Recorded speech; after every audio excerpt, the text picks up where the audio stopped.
Chapter 9-10. Poplar Fruit's return this time was even busier than the last time he came back from Paris in America. After all, his trip this time, in the words of the principal who came to greet him, was representing the country and the school. In the past 2 days, he had been attacked by a few leaders in the teacher's office. Poplar Fruit finally sighed and said to the teacher, "It's true that people are afraid of fame and pigs are afraid of being fat. You have to learn to get used to it." Chun Zongdai sat firmly in the principal's seat and smiled faintly. He said, "In this system, there are always many things that are not up to you. Since you can't resist, you have to learn to make use of it." Poplar Fruit nodded and smiled. "It's okay. I'm getting used to it now. Not just getting used to it. I'm emphasizing making use of it." Chun Zongdai didn't just treat Poplar Fruit as his disciple. He also saw Poplar Fruit as his own child. His teachings to Poplar Fruit were not limited to academic matters. "I know you want to concentrate on academics, but this world is no longer an era where you can build a car behind closed doors. If you put in a little effort to deal with interpersonal relationships, it will help you achieve twice the results with half the effort," Chun Zongdai said with a slightly serious tone. Just like Su Kai-jin, if it wasn't for him speaking for you in the Department of Education, how could you have gotten into the top 10 universities in the country? Chun Zongdai smiled and said, "Don't look at how famous you are outside. If they don't want to recommend you, they will naturally have 100 reasons to say that you can't do it. The results of the award are out. I didn't even pay attention to it." Poplar Fruit scratched his head and asked embarrassedly, "Not yet, but it should be close. With the people from the Department of Education recommending you, this won't be a problem. Moreover, you have enough qualifications. Looking at your reputation after coming back from abroad, it would be unreasonable if this award wasn't given to you." Chun Zongdai smiled and said. Seeing that Poplar Fruit didn't seem to care, Chun Zongdai knocked him and said, "Don't look down on this award and think that it's just an undeserved reputation. If you get a few more awards, it'll be easier for you to do anything in the future. Even if the school doesn't give me face, they will still give you a lot of help for the honor of this award," Chun Zongdai said with a smile. "Really?" Poplar Fruit asked happily. The school's support really made a big difference. Previously, they could only squeeze into a rented room in Poplar Fruit. Later, they had an activity room to store their equipment. Later, they could freely apply for the school's empty classrooms as their activity room. If the support from the university was greater, like the previous official graduate student support mission, Poplar Fruit could also fight for more honor or credit benefits for his Karen members. "Didn't Vice Principal Zheng ask me about your remote teaching situation just now?" Chun Zongdai smiled and said, "You should be mentally prepared. He might visit you after New Year's Day." Yangguo was stunned for a moment before she nodded seriously. "Don't worry too much. Vice Principal Zheng is not a big bad wolf." Chun Zongdai deliberately used Kiki's favorite cartoon to make fun of him. "He has a good impression of you. He won't nitpick on you." "Okay, I won't lecture you too much." Chun Zongdai waved his hand and said, "Go do what you need to do." Yes, yes," Poplar Fruit said with a smile. "I still have a lecture in the evening. I'll take Kiki home to rest first." "I almost forgot that you have a lecture tonight." Chun Zongdai rubbed his chin and said with a flushed face, "Dress more spirited tonight. Many people will appear, including Vice Principal Zheng, who came today." "Teacher, you're also going to support me, right?" Poplar Fruit asked with a smile. "I'm going, but do you still need me to support you? Why do I feel that you're several times more popular than me?" Chun Zongdai laughed. After leaving the outer court building, Poplar Fruit raised his head and looked at the sunshine outside. The cold winter made the sunshine extra precious. At this moment, the sky was cloudless. The only thing that was about to come was the warm noon sun, which was the most comfortable enjoyment of the day. The sun shone through the treetops. Poplar Fruit's pupils slightly shrank, as if a ray of light flashed through his eyes. Walking at the crossroads of the school, in front of him was Chun Zongdai's house. Kiki was playing with her brothers and sisters. She might have been looking forward to her father's arrival. However, Poplar Fruit did not plan to pick up his daughter now. He firmly turned to the left and slowly walked out of the campus. The outside of the campus was bustling with people coming and going. It was so noisy that it was like another world.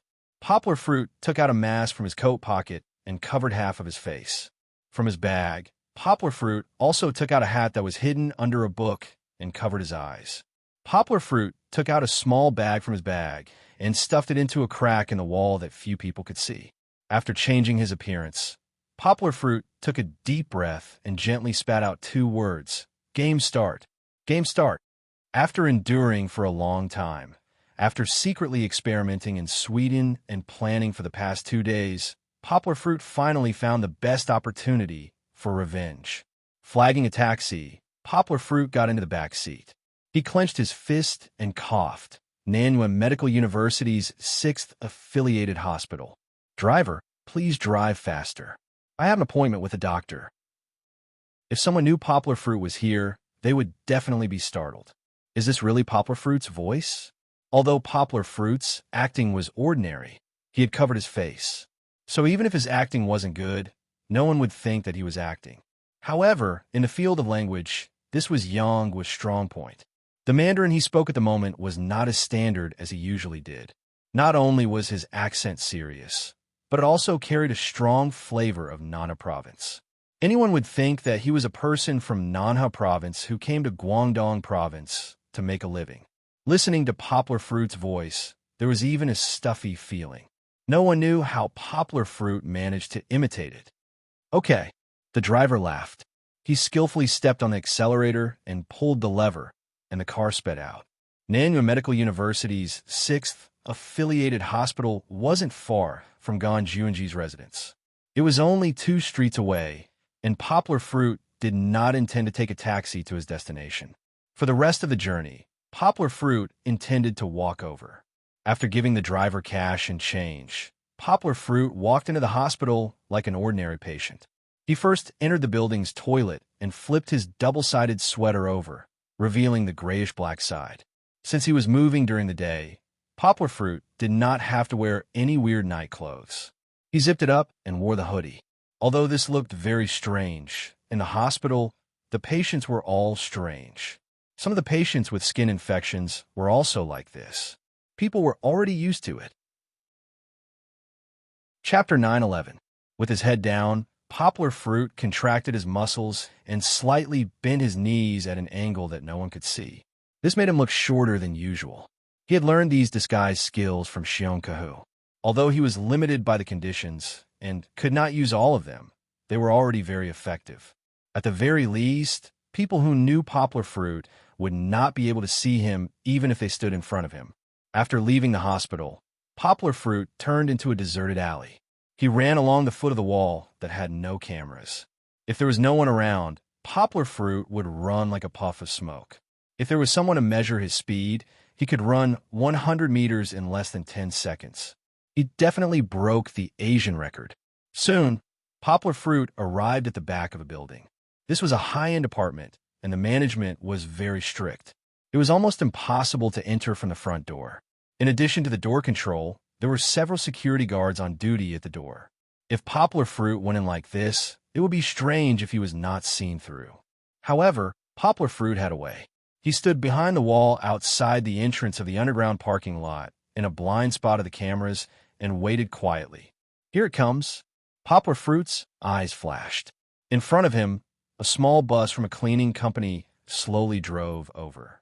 Just as the small bus reached the entrance and was about to hit the high-speed belt and then drive along the slope into the building, Poplar Fruit came out from his hiding place.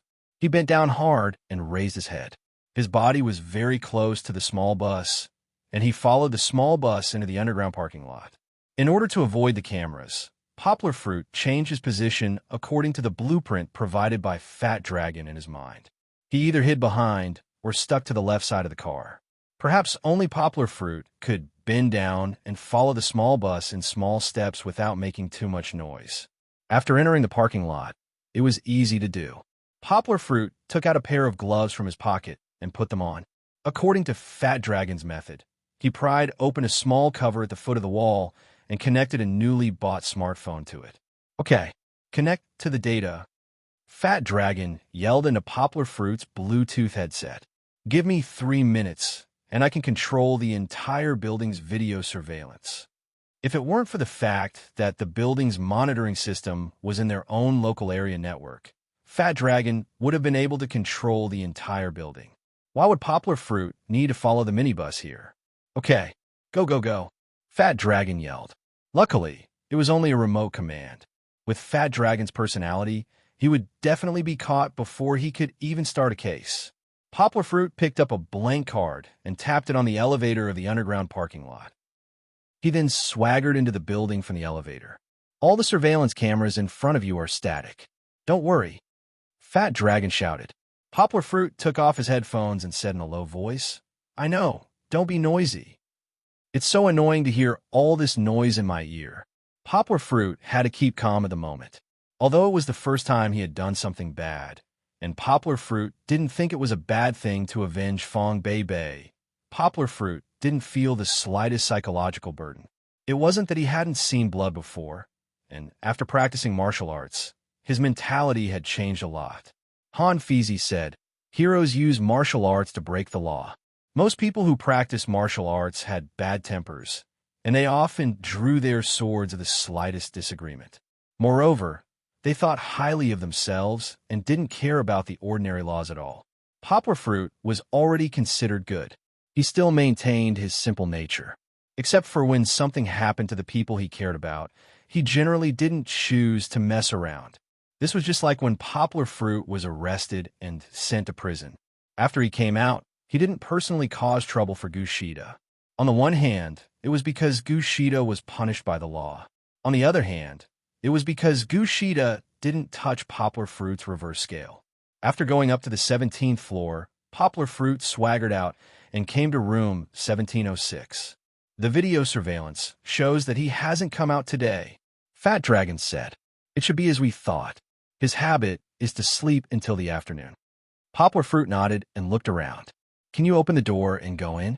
Fat Dragon asked. No, it's a password lock. I don't have the tools, Poplar Fruit whispered as he pulled on the window in the corridor. My head hurts, Fat Dragon said gloomily. Why don't you knock on the door? No one will see it anyway. Just deal with it and leave. No. Poplar Fruit's words were accompanied by the whistling of the wind. What's that sound? Fat Dragon asked in confusion. He suddenly remembered something. They had done this before. Fruit, did you climb outside the building? Fat Dragon was scared out of his wits. He shouted, Fruit, are you crazy? This is the 17th floor, not the 5th or 6th floor. Don't be noisy, Poplar Fruit said, holding his breath. It was windy outside in the winter. The wind outside the dozen floors was like a knife. Fortunately, he was still wearing a mask. Be careful, be careful. Fat Dragon covered his mouth, but he still whispered in a trembling voice. Poplar Fruit ignored him. He couldn't hear him clearly. Only Poplar Fruit was brave. He pinched the outer edge of the window and slowly moved to the side. Fortunately, the more he walked, the wider the space he could put his feet on. In the end, Poplar Fruit held the outer edge of the building frame with one hand and then reached out with the other hand and grabbed the railing of the balcony. The balcony here didn't have an anti-theft net. They probably wouldn't believe that someone would climb in from the outside at a height of more than 60 meters. Phew, Poplar Fruit took a deep breath. His right hand pressed on the railing of the balcony, and then his legs kicked. His whole body soared into the air. Using his right hand as a fulcrum, he gently jumped and landed on the balcony of room 1706. There's no camera, Fat Dragon said to Poplar Fruit through the camera of Poplar Fruit's phone to find out the situation inside the room. Poplar Fruit calmly took off the shoes on his feet. He only wore socks, pushed open the screen door of the balcony, and walked into the room. The smell of cigarettes and alcohol in the room had faded a lot, but there was still a smell. Clothes and bottles of alcohol could be seen everywhere on the floor and sofa. It was obvious that the owner's nightlife was decadent. There isn't a second person. Poplar Fruit turned around the living room and stood at the open bedroom door. His eyes were fixed on the naked man lying on the bed. This was the first time he saw Gon Juanji. In order to confirm the target, Poplar Fruit took out his phone and looked at his photo, which was provided by Fat Dragon. Gon Juanji's appearance was not bad. He had the kind of appearance that girls liked. He was even more charming than Song Ji-wen. He was thin and tall. From his back and buttocks, he looked like a guy who didn't have the strength to truss a chicken. Moreover, he was too indulgent, and there was a sense of deficit. Originally, I had already let you go. Poplar Fruit stood at the head of the bed and looked at Gon Juanji, who was sleeping soundly without any sense of crisis. He sighed in his heart. Who told you to hurt the person I love the most again and again? In your next life, be a good person. Like a huge shadow, Poplar Fruit reached out to him, looking for monthly votes, looking for recommendations greater than over equal to /. Chapter 9:12. Retracting his hand, Poplar Fruit calmly put on his gloves. The emotions in his eyes didn't seem to have fluctuated. At this moment, he seemed to be more like the cold-blooded killer that he encountered with Alan in the United States. During the mission, he had already sealed off his emotions. How is it? Is it done? On the other end of the headset, Fat Dragon was holding the microphone in fear. He lowered his voice and called out. Just like the stupid thief in the movies, his voice was so funny. Yongwa coldly glanced at him again, then turned around and left. When he turned around, the naked man lying on the bed behind him groaned and scratched his back. He changed his position and continued to sleep. Because of the heater, the quilt was kicked to the ground by him. Fruit, Heavenly King covering Earth Tiger, a begonia suppressing pear blossom. It seemed that if Poplar Fruit didn't say anything, Fat Dragon wouldn't let it go. He continued to whisper with a trembling voice. Suppressing your head. Poplar Fruit walked to the balcony and couldn't help but yell at him in a low voice. Don't be noisy. Okay, you're busy. Fat Dragon shrunk his head and closed his mouth. Poplar Fruit returned the way he came.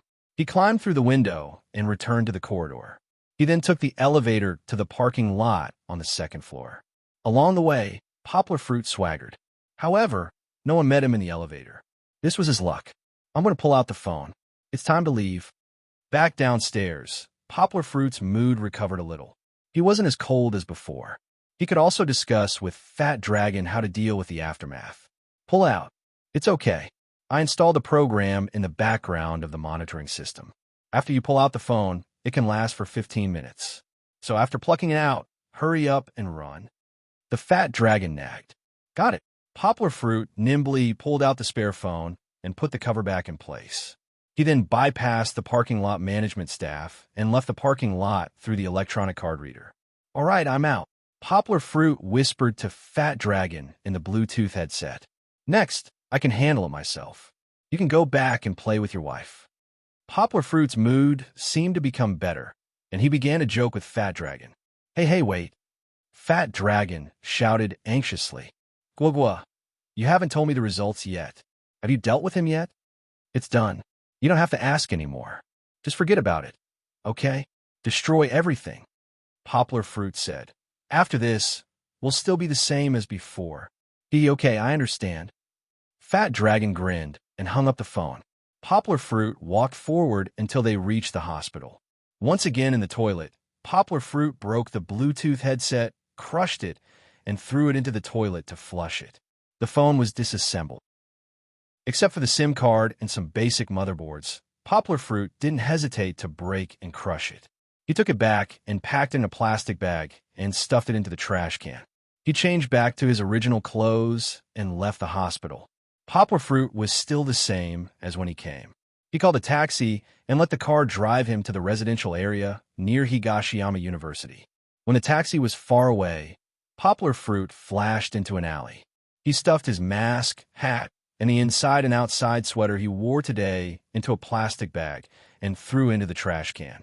As for the SIM card and motherboards, Poplar Fruit crushed them into pieces and scattered them all along the way. Clapping his hands, Poplar Fruit returned to Higashiyama University. Gently tiptoeing, Poplar Fruit took back his backpack and changed into his usual jacket. He naturally went to buy some vegetables and calmly walked through the school gate.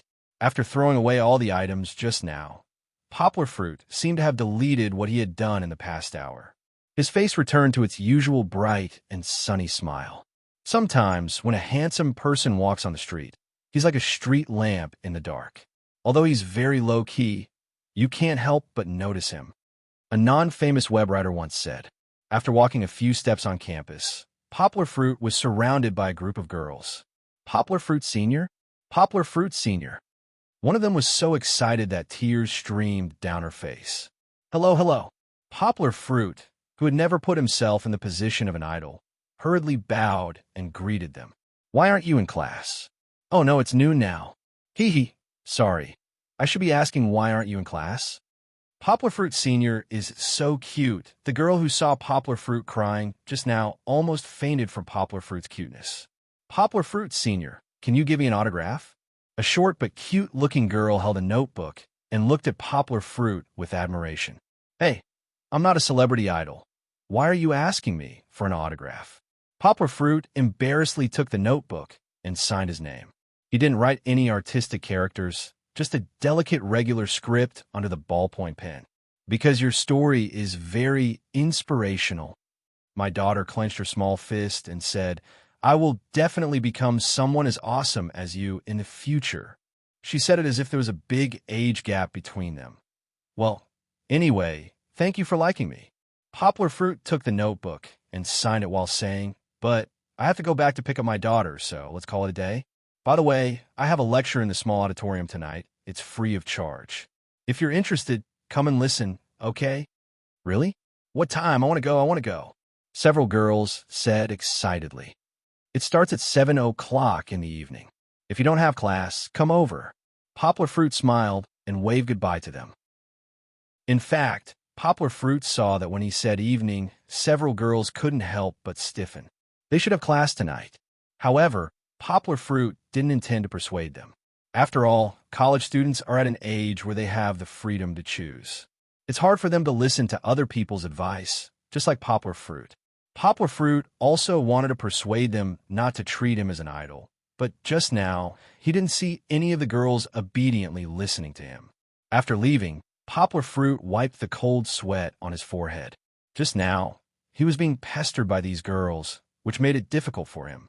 If he were to meet more irrational fans outside of school, wouldn't he have no chance to escape? One must know that Poplar Fruit now has more than 4 million fans on Weibo. Until now, Poplar Fruit was still worried about having too many fans. He didn't realize that these fans, for him, were actually a very good resistance. At this moment, Poplar Fruit naturally wouldn't think about these complicated problems. He wanted to pick up Kiki and then go to the library to pick up his girlfriend. Since coming back, Poplar Fruit and Fong Bei had a new breakthrough that night. The two of them were more and more glued to each other like knees, wanting to be close to each other. And I miss my baby. Chapter 9:13. Goodbye, Grandma. Goodbye, brother and sister. Kiki held her father's hand and politely waved goodbye to Poplar Fruit's teacher's wife and her friends. The little fellow was dressed very cute today. She was wearing a down jacket that was not very clumsy. She had 2 small braids, and the headband on both sides of her head and the headband on her forehead were embellished with tiny flowers. She looked like a flower fairy who had become fatter. Then, she also received the same childish response from her little friends opposite her. Poplar Fruit carried the vegetables in one hand and Kiki in the other. Walking on the school road, he asked with a smile, Kiki, what did you play with your brothers and sisters this morning? Kiki hopscotch. She danced with joy, as if she did not feel tired after playing for the whole morning. She still happily said, Kiki jumped farther than my brother, so much farther.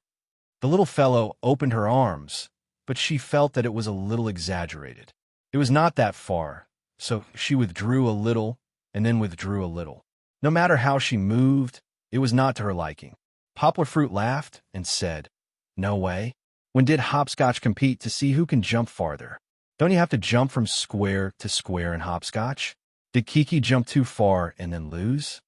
Kiki pouted and said unconvinced, Papa is so bad. Say Kiki lost. Then you say it yourself, don't you? Children should be honest. Poplar Fruit said with a smile. Papa is bad. Kiki doesn't want to play with Papa. The little fellow was unwilling to admit her failure and deliberately turned her head. Kiki wants to play with Sister Bei. By the way, call Sister Bei down. Poplar Fruit smiled and handed the bag of vegetables to the hand holding Kiki. Then he took out his mobile phone, opened WeChat, and said to the phone, "Baby, I picked up Kiki and came back. Are you in the library? Come down and let's go back together." "Hey, Papa, Kiki wants to speak too." Although Kiki had used WeChat's voice communication function before, she was still very excited when she saw it. She bent down and grabbed her father's hand that was holding the phone. "All right, I'll let you play with it. Don't move around, or you'll fall." Poplar Fruit steadied himself and hugged Kiki. Then, he raised his phone and said, "Press it yourself." Just like her father, Kiki scratched her head and carefully recalled the function of the WeChat walkie-talkie that she had played before. She pointed at an icon and turned to ask her father, "Papa, should I introduce one?" "This is for adding pictures. The one on the left that looks like an antenna is the one talking." Poplar Fruit gestured with his chin. Although she didn't know what the antenna looked like, Kiki heard the word left and pressed it. "Speak." Poplar Fruit smiled. "Kiki, hello." Kiki still pretended to want to audition. Finally, she began to get to the point. She half shouted and half screamed, "Baby, Papa's calling you home." "Ha ha, ha." The little girl mischievously imitated her father and called Bebe's sister. Then, she couldn't help but laugh at herself. This laugh was really childlike and brilliant. It made this somewhat cold winter become warm. Kiki also said that Daddy is bad. Poplar Fruit took back his phone and walked forward with a smile. He pretended to blame and said, "Later, Sister Bebe will definitely say that Kiki is too naughty and doesn't know how to respect others. She's not cute at all." No. Kiki's little feet stepped on her father's waist and twisted up and down on her father's body. She said unwillingly, "Kiki is very cute. Kiki is the cutest." Ding dong. Poplar Fruit picked up his phone and raised it to Kiki. He smiled and said, "You don't believe me?" "Look," Sister Bebe replied. "She must be here to teach Kiki a lesson. Come and listen." Woo! Kiki raised her two small hands and covered her eyes. She shook her head and said, "Don't listen, don't listen." He didn't know why she covered her eyes. Could it be that she was Kiki's version of deceiving oneself? However, Batty Daddy had already pressed play. "Okay, I'm coming down now." Fong Bebe seemed to still be in the library. He could hear her footsteps coming down the stairs. She lowered her voice and said, "Uncle, where are you?" So he wasn't here to teach Kiki a lesson. Kiki's little hands that were covering her eyes secretly pulled down, and her two big eyes secretly peeked out from between her fingers. "I'll be right there." Before Poplar Fruit could finish replying, he received another voice message. "Aya, it's Chi-Chi talking, right?" Fong Bebe might have walked to a place where she could speak freely. She said with a smile, "Why are you learning from your father?" "Kiki, Sister Bebe is telling you, your father is very, very bad. Don't learn from him." It wasn't over yet. Fong Bebe turned to Poplar Fruit and said, "Uncle, did you teach her?" Well, she didn't blame Kiki. Instead, she shifted the blame to Poplar Fruit. "I really didn't teach her." Poplar Fruit helplessly waved his hand and stood in front of Fong Bebe and said, "It's the father's fault if the son doesn't teach." Fong Bebe took over Kiki so that Poplar Fruit's hand could be slightly free. However, Fong Bebe immediately hooked her arm in. She held Kiki with one hand and intertwined her other hand with Poplar Fruit's arm. Their fingers were even intertwined. "Why did you come pick us up so late today?" "I'm hungry." Fong Bebe giggled and said greedily. It was indeed not early. It was already past 12 o'clock. Even if they went back to cook, they would only start eating after 1 o'clock. Kiki knows that Papa was scolded. Grandpa Chun is with Papa. In the morning, Kiki and a few of her friends secretly took the master's wife's mobile phone to call Poplar Fruit. She couldn't wait to share the news with her sister Bebe. "It's not that I was scolded. In fact, several school leaders came to see me. Later, the teacher told me some principles of how to conduct myself." Poplar Fruit looked at Fong Bebe, who was a little worried, and said with a smile. He touched Kiki's little head and said with a smile, "Kiki might have misunderstood." Kiki didn't. Kiki pouted her little mouth, turned her head, and said, "Grandma told Kiki." Fong Bebe covered her mouth and giggled. Back home, Fong Bei put Kiki down and let her play with Goldie, who was very happy to see the little master come back. She went into the kitchen, washed her hands, and prepared to help Poplar Fruit prepare lunch. "What are you thinking about?" Fong Bei turned around and saw Poplar Fruit, who was wearing his apron halfway and then looking at her in a daze. Poplar Fruit's somewhat absent-minded eyes suddenly focused. He looked at his girlfriend affectionately. Although she didn't wear makeup and didn't pay much attention to her appearance, this gentle and cute girl with messy bangs on her forehead was the girl he wanted to protect forever. "I missed you." Poplar Fruit boldly pulled Fong Bei's wet little hand, turned around, and blocked the kitchen door with his body. "I haven't seen you for a few hours. I missed you so much. Do you want to do something bad again?" Fong Bei's cheeks were dyed red by Poplar Fruit's affectionate eyes. She shyly reached out and pinched the soft flesh on Poplar Fruit's waist and said reproachfully, "It's broad daylight. And Kiki is still here." Fong Bei said softly, "Then let's leave the bad things for tonight and kiss now." Poplar Fruit pressed Fong Bei's soft shoulders and whispered into her fine fluffy ears, "Kiss, kiss." Fong Bei's body went limp from Yongguo's whispers. She murmured, and the emotions in her eyes almost melted into water. They were watery like two pearls that belonged to the sea. Poplar Fruit took another step forward, held Fong Bei's soft waist with one hand, and gently lifted Fong Bei's chin with the other hand. He said tenderly, "Baby, I love you." Fong Bei put both hands on her boyfriend's waist as if she was drunk.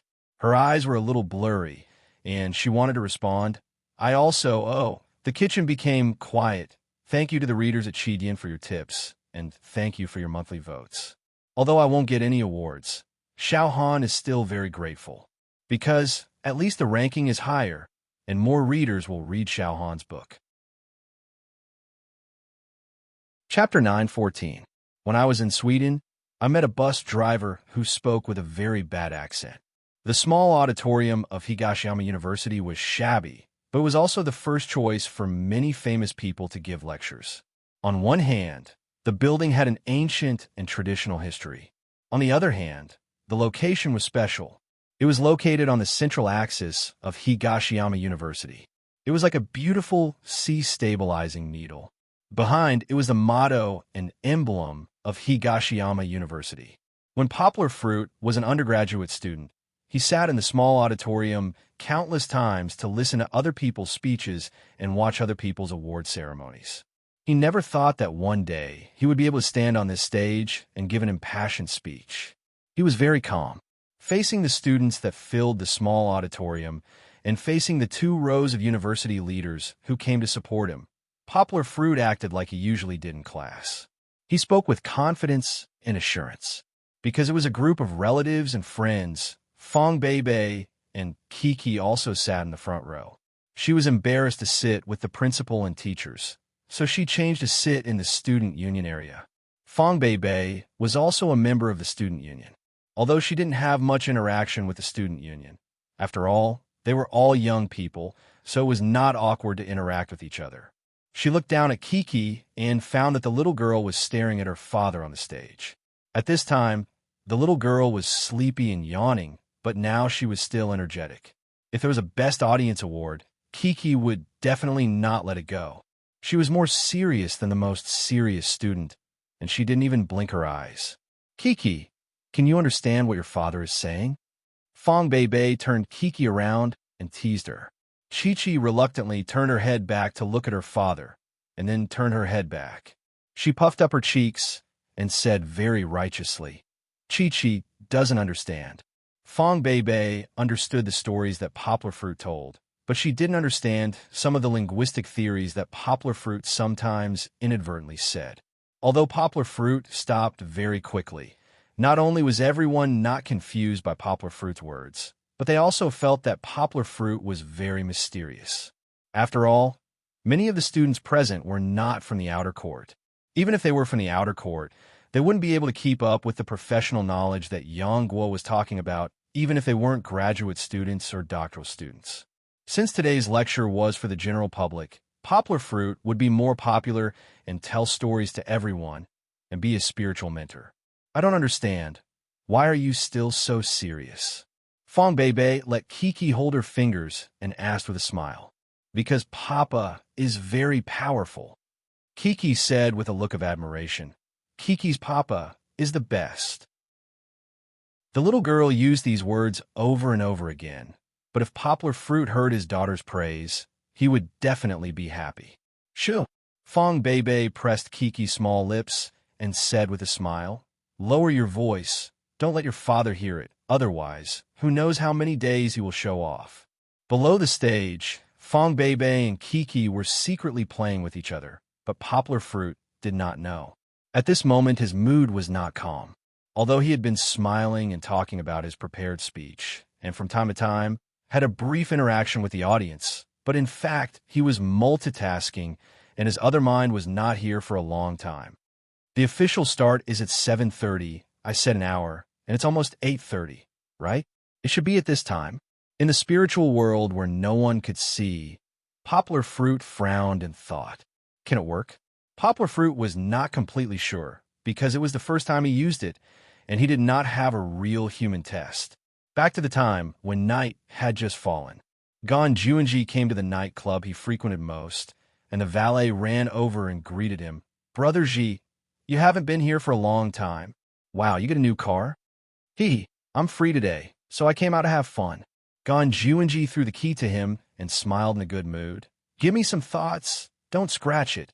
This car was given to him by his father as compensation for being grounded. Got it. The valet chuckled. Entering the nightclub was not completely lively, but the heater was on. Gon Juanji unbuttoned his jacket, walked to the bar, lit a cigarette, and chatted with the bartender there. Because his family was rich and powerful, and he was generous, everyone was very polite to him. How? I haven't been here for a few days. Are there any good new goods?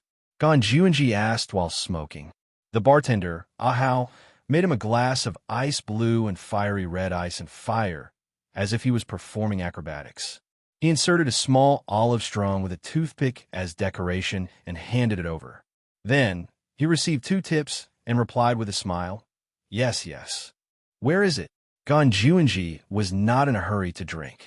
He held the cigarette in his mouth, looked around, and asked, Brother Ji, don't be so anxious. The bartender, Ahao, laughed. They seem to be white-collar workers. They won't be here so soon. Wait a little longer. They should be here around 8 o'clock. White-collar? Interesting, I'll wait. Gon Juanji licked his lips and smiled wretchedly. He extinguished the half-finished cigarette in his hand, picked up the wine glass that was barely enough for 2 mouthfuls, and prepared to take a sip. Suddenly, Gon Juanji felt his heart palpitate. He was not afraid of anything, but his heart really shook. He could not help but cover his chest and frown. Brother Ji, what's wrong? Ahao looked at him nervously and asked. Nothing. Gon Juanji shook his head, let go of his hand, drank a mouthful of wine, and laughed. Illusion. Maybe I've been at home for too long. The palpitating feeling came and went quickly. Gon Juanji thought he was mistaken. He did not have any heart problems, so he was naturally very calm. Give me another glass of Angel's Kiss. Gon Juanji smacked his lips and finished a glass of ice and fire. He felt that it was not so satisfying, so he waved his hand and greeted Ahao. Brother Ji, drinking so much, will it affect your performance later? The bartender, Ahao, would not refuse money. He just kindly reminded him, but the movement of his hands did not stop. How could it be? You dare to underestimate your brother Ji's drinking capacity? Gon Juanji knocked on the table and said with dissatisfaction, No, of course not. The bartender, Ahao, handed the wine over and said with a smile. After drinking this glass, Gon Juanji also felt a little tipsy. He did not try to be brave and ran to the dance floor to play. Dance, sweat a little, and the alcohol will evaporate later. Gon Juanji, who has been on the battlefield for a long time, is familiar with it. He did not know how long he played, but there were more and more people, and the atmosphere was getting hotter and hotter, but it was far from the most lively time. Gon Juanji was sweating, but he returned to the bar in high spirits. Refreshing, Gon Juanji shouted. He was grounded for a few days, and he was full of anger. Now he vented some of it. "Brother G, the white-collar beauties are here." The bartender, Ahau, winked at him and smiled. Chapter 9:15. Come on, let's drink. I'll cover all the expenses of the beauties today. Appearing as a rich and handsome man, Ganjuanji quickly sat in the booth of the three white-collar beauties. He even waved his hand and said very generously. Under the shining laser lights of the nightclub, Ganjuanji felt that the three beauties were not bad. After makeup, their lips were flaming red, and the main thing was that their bodies were hot enough. If he could have sex with 1, 2, or even 3 at the same time, it would be really good. Not far away, the bartender shook his head and sighed. Women nowadays don't love themselves. As he played with the mixing glass, he thought funny in his heart. Forget it, they don't care. Why are you worried about them? Isn't this world just about looks and money? Just as the bartender, Ahau, was feeling sorry for himself, the booth that Ganjuanji had just walked into suddenly became chaotic. 3 women in low-V white-collar attire with pale faces stumbled out from inside. "Someone's dead! Someone's dead!" They screamed in horror. A few people who had just come out of the dance floor and were about to take a rest at the side curiously looked into the booth. The booth was originally just surrounded by 2 higher sofas and was not sealed at all. They immediately saw the situation inside. As soon as they saw it, they also panicked. They pulled their companions and ran. In a panic, they didn't know where to go and even bumped into other people. They also shouted, "Someone's dead, run!" The already noisy nightclub became even noisier. When the bartender house saw the situation over there, he was surprised and called a few people who were guarding the venue to check the situation. "What's the situation? Why are you running?" A guy with a tattoo on his arm grabbed a white-collar woman who was running away in a panic and asked, "Someone's dead, he's not breathing. It's none of my business." The woman's tears flowed out. She struggled desperately, and her high heels fell off on the ground. The bartender recognized this woman. Although the powder on her face was washed into a mess by tears, she was one of the white-collar women that the rich young man had just walked over to hook up with. His heart skipped a beat. The bartender said to the guy, "Brother Wolf, something seems to have happened. Catch this woman and see what's going on first." The bartender, Ahau, and the rest of the guys rushed to the booth where the incident happened. When they went in to take a look, they saw a man lying on the sofa with a pale face. His hands were grabbing the clothes on his chest, and he was curled up into a ball. When Ahau and the others came over, that person was already motionless. "Brother G." The bartender, Ahau, took a deep breath and shouted in horror. That's right, the man lying on the sofa like a dead man was the high-spirited Ganjuanji. No, he wasn't dead. He's already dead. A bold worker came over and checked his breathing. He shook his head and said, "Let's inform Big Brother and see how we should deal with this," a worker said. "I don't think so. His family is very rich. Even the Gon family in Westbridge is not someone our Big Brother dares to mess with. Let's call the police. The most important thing is to get rid of us." Bartender, Ahau said anxiously. The worker nodded with a serious expression and said to the others, "You guys tell the boss and then call the police. Also, keep an eye on that woman. Don't let her slip away. Actually, I think that his death might have nothing to do with us. Look at his hand." Bartender, Ahau muttered to him, "It's probably a heart attack. He seemed to have a problem when he came just now." The nightclub was in chaos. Poplar Fruit didn't know about it. At that time, he reached out and transferred his internal force into Ganjuanji's heart. He condensed his internal force into a liquid state and used a special method to maintain it for a period of time. When he was in Sweden, he had tried it on small insects. This special method could allow his internal force to be maintained for about 9 hours after it left his body. At around 8:30, this seal would completely lose its effect. After the seal lost its effect, the internal force that left the poplar fruit's body would disappear and disperse between heaven and earth. Unless it was deliberately done by the poplar fruit, this internal force would not have any healing effect on others. Otherwise, the poplar fruit would not be practicing martial arts, but a medical machine. Not only that, this internal force was invisible to the inner eye and could not be detected by instruments, but it had a strong effect on the human body. When the liquid internal force that the poplar fruit had hidden in Gon Juinji's body was about to dissipate, it had to first transform into a gaseous state and then spread out. This speed was very fast, and it did not give people time to react at all. Although it was small, not necessarily bigger than a dust particle, the strong expansion effect was enough to make Gon Juinji's cardiovascular system explode. If his cardiovascular system exploded, only death would await him. Moreover, it would be a sudden death. It would not give Gon Juinji a chance to save himself or even call for help. Regardless of whether it succeeded or not, the poplar fruit had already planted this seed at noon. Although he was slightly nervous in the small auditorium, the person that people saw was still the humorous, witty, and talkative big boy. Time ticked by. Kiki, who was below the stage, could no longer fight against sleepiness.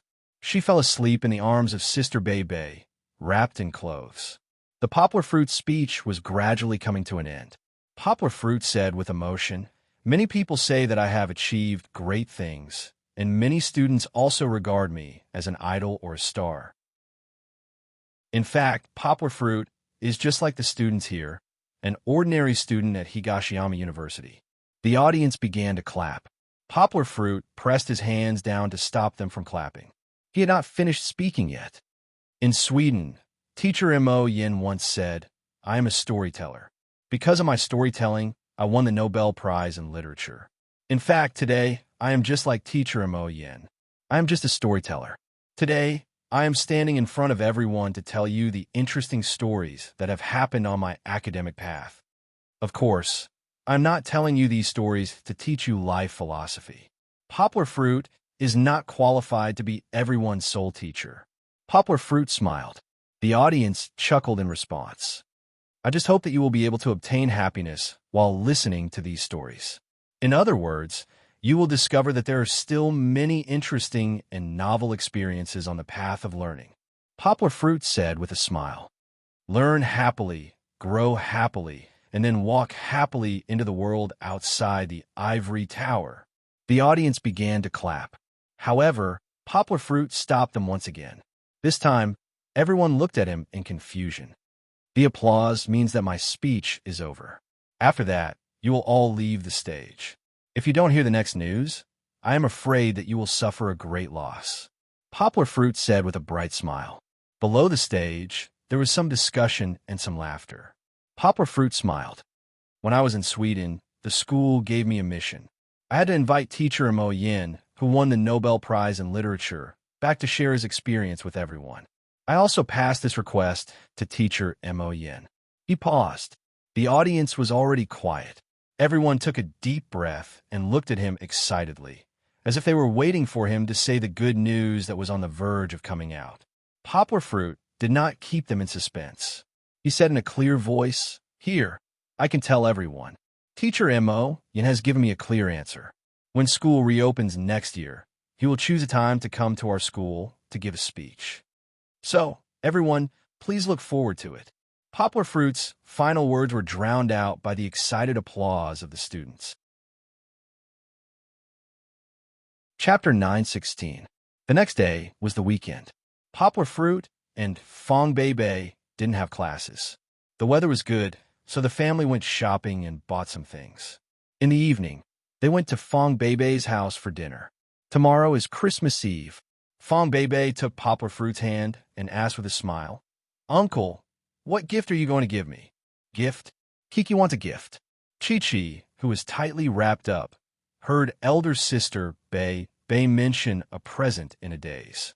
She immediately became happy and pulled down the large scarf covering her mouth, revealing her red, pouty little mouth as she started to cry out. "Well," Poplar fruit scratched his head, pretending to be hesitant. Fong Bei immediately glanced over, stamped her feet, and said suspiciously, "Don't tell me you forgot this. How could it be?" Poplar fruit raised his voice and laughed. He rubbed Fong Bei's head and said intimately, "I can forget anything but this. I've already prepared a gift. Kiki also has one, but Kiki's is a Christmas gift. I can't tell you in advance. Otherwise, you won't have the feeling of opening the gift." So mysterious, Fong Beibei muttered. In fact, she was very happy because this was the first time that poplar fruit prepared a gift for her in advance. Papa, what's the Christmas gift? Kiki asked curiously. She saw that her father didn't look at her. She pulled her father's ear and repeated this sentence like a repeater. Although Kiki was wearing gloves and it didn't hurt her father's ear, she was very noisy. Poplar fruit had to explain to Kiki, Christmas gift, it starts with Christmas. When the family went shopping and bought clothes, Poplar fruit told Kiki about Santa Claus who would come from the sky in a sleigh pulled by cicadere at night, and Christmas gifts and socks when she woke up, and other fairy tales made Kiki happy. However, there was a debate about poplar fruit on the internet. The reason for this debate was the news that was uploaded early in the morning. The first heir of the Gan family in Yangqing City suddenly died of myocardial infarction in XXX nightclub. People were talking about how this young Master Gan was smoking, drinking, and flirting with women before he died. Did this guy do something in the nightclub, then suddenly died on a woman's belly? Of course, the media soon cited the police investigation to clarify this matter. There was no such thing as XXX in the nightclub. After the autopsy, it was determined that he died of excessive smoking and drinking, which caused his heart to overload. However, not only were the audience dissatisfied, some non-official media also didn't want to minimize the matter. They dug deeper to see if there was any more shocking news. They didn't expect that with such digging, young Master Gan's background and character would be exposed in front of the people. Rich second generation, likes to show off his wealth, likes to race, likes to go to nightclubs, and changes women like changing clothes. Anyway, as long as it was a rich second generation's fault, this young Master Gan had it. There was even news that he took a high school student to have an abortion. Many netizens angrily commented, "Scum, he deserved to die. God is watching what people do." At this time, a netizen suddenly pointed out in surprise, "This young Master Gan, isn't he that bastard Gan Juanji who splashed dirty water on Weibo at the beginning of the month?" This was still considered a true fan. Not a true fan happily pointed out. This man has played with so many women. I don't know if Poplar Fruit's girlfriend has been played with before. Poplar Fruit and Fong Beibei's fans immediately fought back. Play your sister. Poplar Fruit already said that Fong Beibei's first love was unworthy, but they hadn't developed to that point yet. No matter who won the argument, a netizen made a shocking discovery that changed the topic of discussion about Gan Juanji on the internet. First, Qin Shui, who previously hyped up Poplar Fruit, was arrested by the police for drug possession and suspected of drug trafficking. Now, Gan Juanji, who also slandered Poplar Fruit on the internet, is also in trouble. It's a serious matter, and he's dead. This discovery was immediately forwarded. Some netizens joked, "Sai, this is really strange. Could it be that if you provoke this Poplar Fruit, you might die without knowing why? Dear, you're in big trouble. If you dare to expose Poplar Fruit on the internet, be careful not to die an unnatural death." The netizens caused a ruckus on the internet. They actually didn't take it that seriously. They just found a topic that could be used as a topic to talk about after a meal, and were in a good mood. However, some people who thought they were Sherlock Holmes or Conan started to search for news about Poplar Fruit and were surprised. Did you find anything? Poplar Fruit has only been back for 2 days, and he went straight back to Yangcheng, the same city as Gan Juanji. He had just returned, and this enemy was already dead. Do you think there's something fishy going on here? Maybe it was Poplar Fruit who killed him. That's possible. I have an interview with the new generation martial arts student, Che Enjuan. A netizen quoted a screenshot of the news and said reasonably, "Didn't Che Enjuan say that Poplar Fruit's kung fu was better than his?"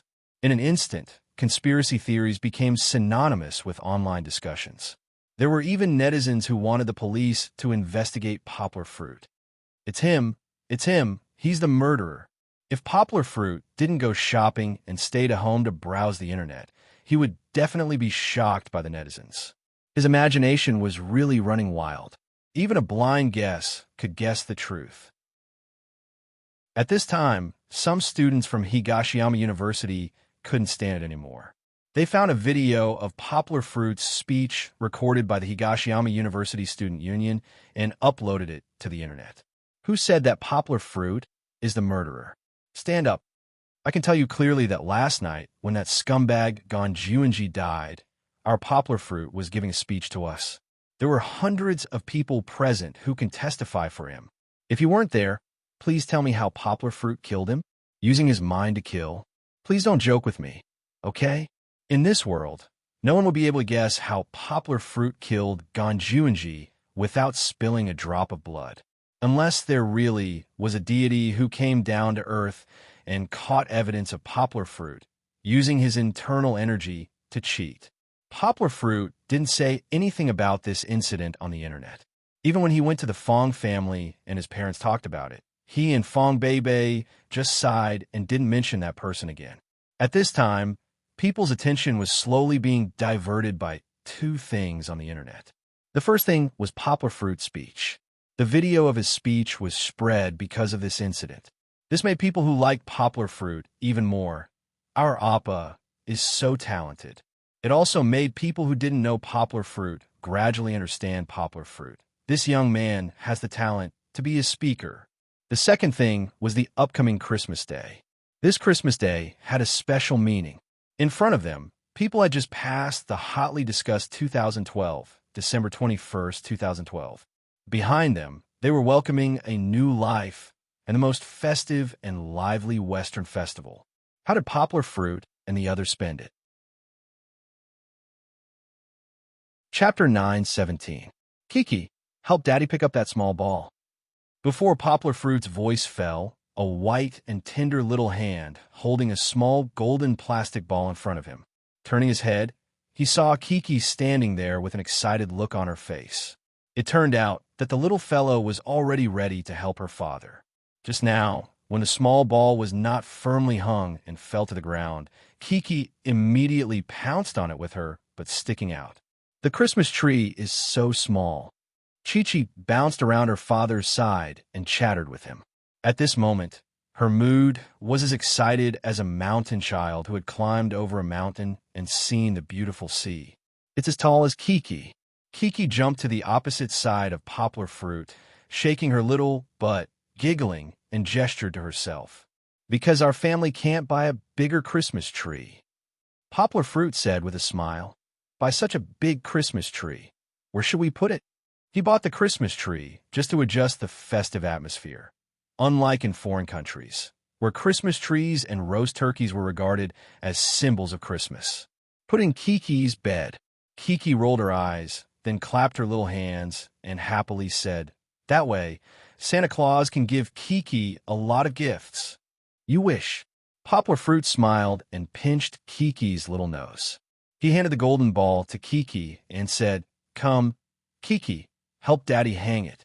And then, Chi-Chi likes to help Papa the most. The little fellow did not forget to take credit for her work. She took it, stood on her tiptoes, and wanted to follow her father to hang the small ball. However, she seemed to be unable to find the key point. The curious Goldie wagged its tail and walked over. It wriggled and wriggled between Chi-Chi and the Christmas tree. Then it pushed Chi-Chi away. This way, Chi-Chi could not hang on the little golden ball. "Aya, Daddy, Goldie is making trouble. It won't help Kiki with Daddy's work." Kiki pouted, pointed at Goldie, and complained. Goldie wagged its tail, moved its head closer, and intimately licked Kiki's finger. As a result, Kiki suddenly squatted down and pushed away Goldie, who only came to please its master. Although Kiki was young, her strength was not small at all. In terms of strength, Goldie was no match for her at all. Poplar Fruit smiled and helped Kiki hold down the innocent Goldie, and let Kiki try to hang the golden ball on the Christmas tree. When Kiki hung herself, she felt a sense of accomplishment. Her eyes became crescent moons, and she jumped up and down holding her father's hand. She pointed at the Christmas tree and said, "Daddy, Daddy, Daddy, look. Kiki, hang the ball at the highest point." Poplar Fruit held his daughter's face, kissed her forehead, and said with a smile, "Kiki is great. Come, let's hang these little balls and little stars up with Daddy." When the father and daughter were almost done decorating the Christmas tree, Fong Beibei also came back. She just went to school in the morning and did not go to class. She just reviewed in the library. She was different from Poplar Fruit. No matter how Poplar Fruit took the exam, he was almost guaranteed to pass the final exam. Fong Bei, on the other hand, had to seize the time to review. English, Maja, and other disgusting non-professional subjects gave her a headache. Even if Poplar Fruit tutored her, she still had to do the questions and memorize the books. Wow, you finished assembling the Christmas tree so quickly? Fong Bei asked with a smile. Kiki, tell me, who decorated the Christmas tree so beautifully? Fong Bei asked this question, but in fact, the answer was already known. When Kiki was helping, Poplar Fruit secretly took a photo, and not only did he post it on Weibo, but he also sent it to Fong Bei. It's Kiki. Kiki happily ran out and raised her little hand to ask for praise. She was also afraid that Sister Bei could not see it. So she jumped high and repeated these 3 words. Wow, Kiki is so smart and awesome. Fong Bei gave 2 thumbs up and praised Kiki with a smile. At this time, Kiki was a little shy. She said bashfully, "There's also Papa." Goldie wagged its tail and walked up from behind. Kiki noticed it and immediately complained, "There's no Goldie. Goldie is a troublemaker." After playing with Kiki for a while, Poplar Fruit and Fong Bei went to the kitchen to prepare tonight's dinner. Fong Bei also bought vegetables when she came back. "Uncle, do you think we should invite other people over for Christmas?" Fong Bei pretended to ask casually while picking vegetables. "Well, you want to invite Shan Shan and the others, right?" Poplar Fruit asked with a smile. "Then I'll buy more vegetables tomorrow. Tell me how many people will come first." "Not them," Fong Bei said. "Not them? Then who else?" Poplar Fruit asked. "Mosquito and Enlon? I forgot to tell you, they went to Harbor City to watch the fireworks. They are not in Yangcheng." "Watch the fireworks? So romantic?" Fong Bei said casually. "I'm not talking about them." Poplar Fruit really didn't understand what Fong Bei was up to. Fong Bei's voice was very low. She didn't dare to raise her head and look at Poplar Fruit, Sister Zhang Yujia. Poplar Fruit was a little confused when he heard Fong Bei say this name. On the day when he came back, he saw Zhang Yujia and Fong Bei together. He thought that Mars was going to collide with the Earth. Fortunately, after they talked about it, Fong Bei didn't mention her again. Zhang Yujia had just taken over New Translation Road Publishing House, and it happened that it was almost the end of the year. She was so busy that she didn't have time to talk to Poplar Fruit. So, it seemed that the storm had subsided. However, Poplar Fruit really underestimated the vigilance between women. "Why did you call her?" Poplar Fruit asked with a headache. "Shouldn't we be celebrating Christmas on our own?" "You just said it's okay." Fong Bei raised her head, her eyes somewhat evasive as she said, "Is she that special?" Although she was avoiding his eyes, her tone was firm. She wanted Poplar Fruit to give her an answer. Poplar Fruit was speechless. No matter how low his EQ was, he knew what was going on. Poplar Fruit shook his head and continued to deal with the plucked chicken. "Okay, I know you're still a little unhappy." "Stop it. Didn't we talk about it last time? You can't be jealous anymore. I just think that she's all alone in Yangcheng." Fong Bei shrunk her head. She knew that Poplar Fruit was a little angry, but she couldn't help but mutter a few words. "If you say it again, I'll spank your butt tonight." Poplar Fruit laughed and said, "And I'll spank you with your pants off? Do you know what it's called tonight?" "Aya, Uncle, you're so evil," Fong Bei said angrily. She patted the water and smiled as she sprinkled some water on Yanghua. This time, she didn't make a fuss. She knew Poplar Fruit's temper and bottom line. Actually, she's not alone in Yangcheng. Poplar Fruit thought for a while and explained, "Her dad also works in Yangcheng, so you don't have to worry about her." Chapter 9:18. Normally, they should go to a restaurant outside for a romantic Christmas Eve, but Fong Bei said that eating outside in a restaurant was not as warm as eating at home. Poplar Fruit thought that it was quite reasonable. Now that it was cold outside, Fong Bei would rather stay at home if she didn't have to go to school. "Let's have a candlelight dinner tonight." Poplar Fruit found the candlestick and long red candles that he bought yesterday, lit 2 of them, and placed them on the table. I'll turn off the light. Fong Bei took off her apron and casually hung it on the back of the chair. She trotted to turn off the light, and with a burst of bell-like laughter, all the lights in the room went out at once. Oh, where's Papa? Kiki is scared. Kiki was just playing in the living room when she suddenly couldn't see her fingers. The little girl instinctively hugged Gold, who was lying next to her, and cried out in fear.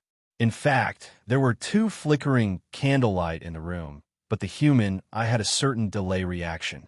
After the bright incandescent light went out, it would take a while for the human eye to adapt. Here, Sister Bei is here.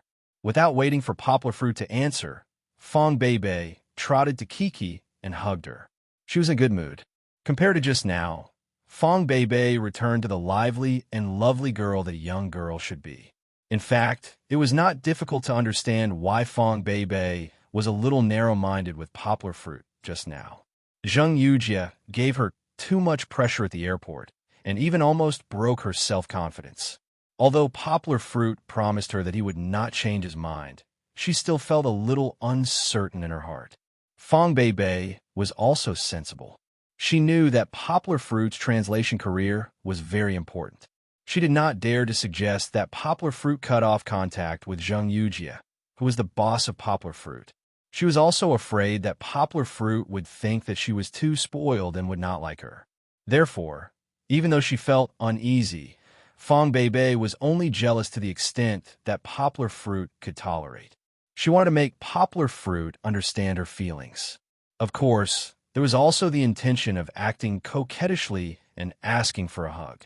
Be careful, don't fall down yourself. Poplar Fruit reminded him with a smile.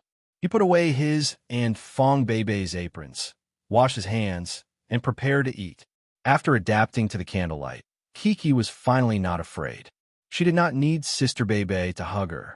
She asked to sit in her own exclusive seat so that she could have more freedom. Kiki, don't touch it. Fong Bei shouted and reached out to stop Kiki's little hand that was reaching for the candle. Sister Bei, what is this? Kiki asked curiously. This is a candle, Fong Bei said with a smile. Suddenly, Kiki pouted her little mouth and said, Sister Bei is lying. Candles are not like this. Candles are so small. Blow out the candles and eat the cake. The little girl also gestured with her little finger. Her tone was very sure. This is also a candle, a bigger candle. Poplar Fruit smiled and touched his daughter's head, then continued to pick up the chopsticks and spoon for Kiki's favorite dishes. Blow out the candles and eat the cake. Kiki cried out happily. She pouted her little mouth and blew, making the candlelight sway. It was very beautiful. Don't make trouble. Where is the cake? Poplar Fruit smiled and pushed the candlestick away. Otherwise, Kiki could reach it. He said, Today is not your birthday. When it's your birthday, Dad will buy you a big cake. No, Kiki said disappointedly. She was a little depressed. Fong Bei reached out to Kiki's hand and said with a smile, Kiki, it's okay. Hurry up and eat. Then go back to your room to see if the socks are hung up properly. Today, after Kiki falls asleep, Santa Claus will come to give Kiki a present. Oh, Santa Claus! Kiki remembered, and her eyes suddenly lit up. She could not wait to twist her slender waist and shout. Kiki is going to have a present. Yes, and there are 2. Fong Bei turned to look at Poplar Fruit, and the 2 of them looked at each other and smiled. With Kiki causing trouble, this candlelight dinner was not very romantic. However, it was full of warmth and joy. After coaxing Kiki, who wanted to wait for Santa Claus to sleep, Poplar Fruit walked out and sat down beside Fong Bei. Where's the present? Fong Bei did not hesitate in front of Poplar Fruit. She sat up on her knees and stretched out her white palm with a smile. There was not much sun this year, and Fong Bei's skin was much fairer than before. Of course, it was not that she did not look good before. White and tender had its beauty, and wheat-colored skin had its charm. Looking away from his girlfriend's hand, Poplar Fruit smiled and said to Fong Bei, What? Can't wait? If you don't send me off, Christmas Eve will be over. Fong Bei said with a pout. Okay. Poplar Fruit said with a smile. Close your eyes first. Okay. Fong Beibei obediently closed her eyes. However, she felt uncomfortable kneeling, so she raised her butt and changed to a cross-legged position. She raised her head and looked expectant. Poplar Fruit seemed to have walked 2 steps and turned back. He smiled and said, "You can open your eyes now." Fong Beibei expectantly opened her eyes. She saw red in front of her. She tilted her head back and saw 2 big red apples. "Oh, why are they apples?" Fong Beibei said with some disappointment.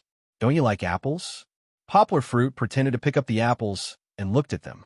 He asked with some regret, "Aren't you supposed to give me apples on Christmas Eve?" "It's not that I don't like it. It's just that, in fact, this apple is also very good. One for you and one for me." "Well, it's very beautiful."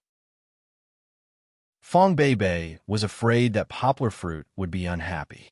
She quickly took the apple and looked at it, trying to convince herself that she liked this gift. "Well, why don't you take a look at this apple?" When Fong Beibei lowered her head, Poplar Fruit took out a box with a smirk and put it in front of her eyes. Fong Beibei was still somewhat unable to extricate herself from the contradictory emotions. She looked at the box in confusion. After a long time, she still couldn't figure out the relationship between them. Poplar Fruit didn't explain. He just looked at her with a smile. "Oh, Uncle, you're so bad. You lied to me." Fong Beibei finally reacted. She patted Poplar Fruit's arm in surprise and took the box in Poplar Fruit's hand. "Why did you give me a phone?" After Fong Beibei opened the gift box, she took out the new iPhone 5 that Poplar Fruit put in it and asked puzzledly, "Because this way we can use the same phone." Poplar Fruit smiled and took out the iPhone 5 that was exactly the same as Fong Beibei's. This phone was only released in the second half of this year. A couple's phone. Fong Beibei took Poplar Fruit's phone and then leaned on Poplar Fruit's arms to fiddle with it. Fong Beibei didn't have an iPhone, but she still often played with Poplar Fruit's phone, so she wasn't unfamiliar with the operating system. Poplar Fruit put his chin on Fong Beibei's head, his hands around her waist. He looked at Fong Beibei's smiling face as she raised the phone, and the two took a photo together. "This is our lock screen wallpaper. You're not allowed to change it." Fong Beibei raised the 2 phones and said to Poplar Fruit with a smile. Chapter 919. In the end, nothing happened on Christmas Eve. Poplar Fruit was still able to control himself. Furthermore, his parents had mentioned this matter several times, and Fong Beibei did not have any intention of breaking through prematurely. Therefore, the night passed very peacefully. In fact, the relationship between the two had already reached the point where they could see each other with sincerity. Everything that needed to be done had been done, and only the last line of defense was left. However, from the looks of it, the breakthrough of this line of defense was just around the corner. After Christmas Eve, it was Christmas Day. The happiest person on Christmas Day was still Kiki. She received her presents early in the morning, and the 2 presents were opened so quickly that confetti covered the floor. After that, she asked her father to bring her to Chimelong Amusement Park to play for the entire morning. As Fong Beibei had to revise, they returned in the afternoon. Kiki loves Christmas the most. After the little fellow returned, her excitement did not diminish as she chirped. "Isn't your favorite birthday the most?" Poplar Fruit teased her. That's right. The little fellow was in a dilemma. She stood in the same place, scratching her head as she thought about it. It seemed that it was very difficult for her to choose. That's still my favorite birthday. There's cake to eat on my birthday." In the end, Chi-Chi reluctantly ranked them in order. Holding her father's hand, she didn't really care at all. She commented seriously, "Christmas is Chi-Chi's second favorite." At this time, Higashiyama University had fully entered the revision week. In another 2 weeks, it would be the exam week. Therefore, not only was Fong Beibei busy, Poplar Fruit's New Dimension Society was also beginning to wrap up work. In the next few days, they would be conducting online long-distance end-of-term exams for the children to test the learning effects of the semester. Of course, the long-distance education did not end at the end of the semester. As long as the children were willing, there would still be some enthusiastic teachers, including Poplar Fruit, to stay behind during the winter break to give them preferential treatment. However, the study during the break was not compulsory, and the children could choose to come or not. In addition, Poplar Fruit was still planning to bring Fong Beibei, Kiki, and the current executive chairman of the society, Wang Yuba, as well as Lin Xingshan, who was the best teacher of the semester, to Xiong Family Village to interact with the children. Of course, he was not going there to join in the New Year's fun, nor was he thinking of bringing the children to see the outside world. This idea, after the discussion of the society's backbone, they decided to do it during the summer break. The reason why he wanted to go to Xiong Family Village was mainly because Poplar Fruit also needed to do a half-year evaluation with Meng Ping to make a summary report on the results of his long-distance education. Meng Ping told him that if he applied for it from the province, the next semester, the long-distance education would be fully implemented in Lidong County. It would benefit 6 towns, 16 remote mountain villages, and more than 4,000 poor students who could not go to school or whose education level was too low. Of course, this was only for primary school. Junior high education was not something that Poplar Fruit could afford with dozens of university students who had not received proper teacher training. After doing some calculations, Poplar Fruit had spent about 2 million yuan to set up classrooms and equipment for more than 300 children in Xiong Family Village. Now, it was more than 10 times that amount. That meant that he had to spend nearly 30 million yuan.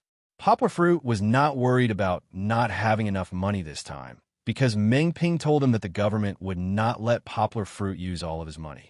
If all of it was used by private or charitable organizations to support the poverty alleviation education in a county, wouldn't the government lose face? He would fight for the education funds and at least get half of the cost. In this way, if Poplar Fruit's long-distance education charity fund was only 10 million yuan, he could still afford it. Although when the fund was first set up, Poplar Fruit's own money and the donations from some of his foreign friends only amounted to about 30 million yuan. Don't forget that Poplar Fruit's income from the copyright of New Translation Road was quite considerable. He had already donated more than 20 million yuan to the long-distance education charity fund, which was more than 60 to 70% of his income. Regardless of how selfless and noble Poplar Fruit was, the foundation with more than 50 million yuan was still considered a strong fund. Even if the number of poor students in Lidong County doubled, the fund was still enough to pay for all the children's education expenses. However, the upright Meng Ping stood from the perspective of the people and reminded Poplar Fruit, "You are cooperating with the government. If you don't want your money to be embezzled, and if you don't want the children's hopes to be dashed, you have to do your procurement properly. If the procurement is all handed over to the government personnel, embezzlement, and shoddy goods will definitely happen." Meng Ping had seen too many of these people in the impoverished Lidong County. Even after experiencing an anti-corruption storm, people were still greedy. After the investigation team left, didn't they still take what they wanted and take what they wanted? Meng Ping could guarantee that the Education Bureau under his control would not be in trouble, but he couldn't represent everyone, especially the Finance Bureau that was already in chaos. Every year, the education funds allocated by the higher-ups were not small, but after so many layers of exploitation, the Education Bureau did not have much. This time, Meng Ping even had to apply for a special fund to ensure that it would not be embezzled. Therefore, he needed Poplar Fruit's cooperation. Poplar Fruit was not stupid. He was very flexible in this aspect. After receiving Meng Ping's advice, Poplar Fruit began to think about how to use the money that would change the lives of poor children. The Distance Education Charity Fund he set up had to be transparent, open, and fair. Transparency and openness meant that the details of all the money spent, the whereabouts, and the implementation of the funds had to be listed on the website to ensure that everyone in the world could find it and maintain the supervision of the Distance Education Charity Fund. Being fair was not easy. At the very least, if the charity fund was controlled by one person, then there was no way to be fair. Poplar Fruit could not do it himself. He had to hand over this power and let more people participate, other than those with ulterior motives.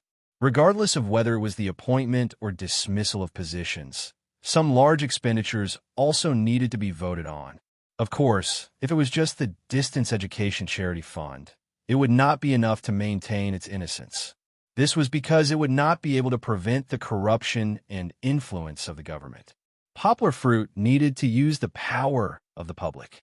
In the quietly approaching 2013, Poplar Fruit needed to push distance education into the public's eyes and let everyone know about it. Only by putting this matter on the table and using the power of his millions of fans could he cut off the hands of those who had reached out to him. In 2013, Poplar Fruit had a long way to go. Chapter 9:20. Most of the time, plans could not keep up with changes, and the person who had broken Poplar Fruit's plans time and time again was the same person, Poplar Fruit's mentor, Chen Zhongdai. Before the end of the semester, the old man called Poplar Fruit over.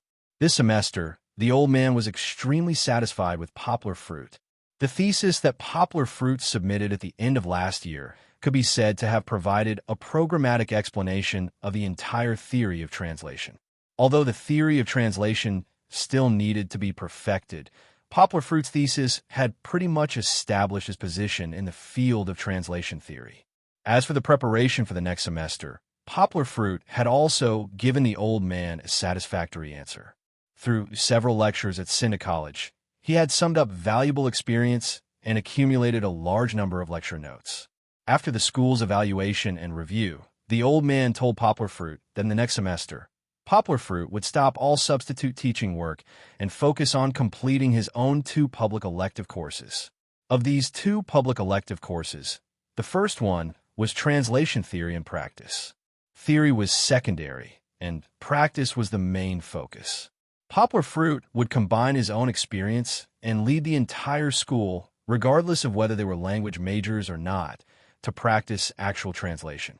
From the practice, they would experience and learn theoretical knowledge. The second course was called Basic Swedish. That's right, Poplar Fruit's public elective course did not teach other popular languages, but to recognize Poplar Fruit's strongest language, Swedish. In fact, Poplar Fruit's dozens of minor languages were very average. Even if he were to teach ancient Sanskrit, he would be able to handle it. However, Poplar Fruit's Swedish had been tested by the Nobel Prize in Literature Committee. The school also wanted to ride on the momentum of the Nobel Prize in Literature so that students would not stay away when they saw that it was a foreign language. However, could one learn a language well in one semester? That was impossible. Not everyone could be as crazy as Poplar Fruit. Poplar Fruit himself also felt that it was unreasonable to open a new language course in the public elective course. One had to know that everyone chose the public elective course based on their own interests. If they chose a course in this semester, they would not choose it again in the next semester. Fortunately, the school had also clearly told Poplar Fruit that this was only a test. If Poplar Fruit's teaching was indeed good, they would change this public elective course into an internal elective course within the outer court. It was even possible to open up a separate major for Poplar Fruit in the future. This was all for the future. It was still a bit ridiculous to open up a separate major for Poplar Fruit. After all, even the best scalper would die of exhaustion if he had to support a major by himself. Chen Zhongdai called Poplar Fruit over today not to inform him of any changes in the next semester, but to inform him of 2 announcements. This is not a question. This is a notice. Chen Zhongdai said firmly, no matter what you say, you have to go to Macau to participate in this language forum on March 4th. This is not only an event in China. Taiwan, Hong Kong, Macau, and some translation schools will also send representatives to participate. You are representing our school and our country. How can you just refuse? Teacher, do you have to make it sound so serious? Poplar Fruit smiled helplessly and said, Look, the notice says that it's from March 4th to 6th. But I really have something to do at this time. Chen Zhongdai asked unhappily, What can't you put aside for now? I remember that I told you about this forum not long after you came back from Bali. Okay, don't give me any excuses. You're not allowed to take a leave this time.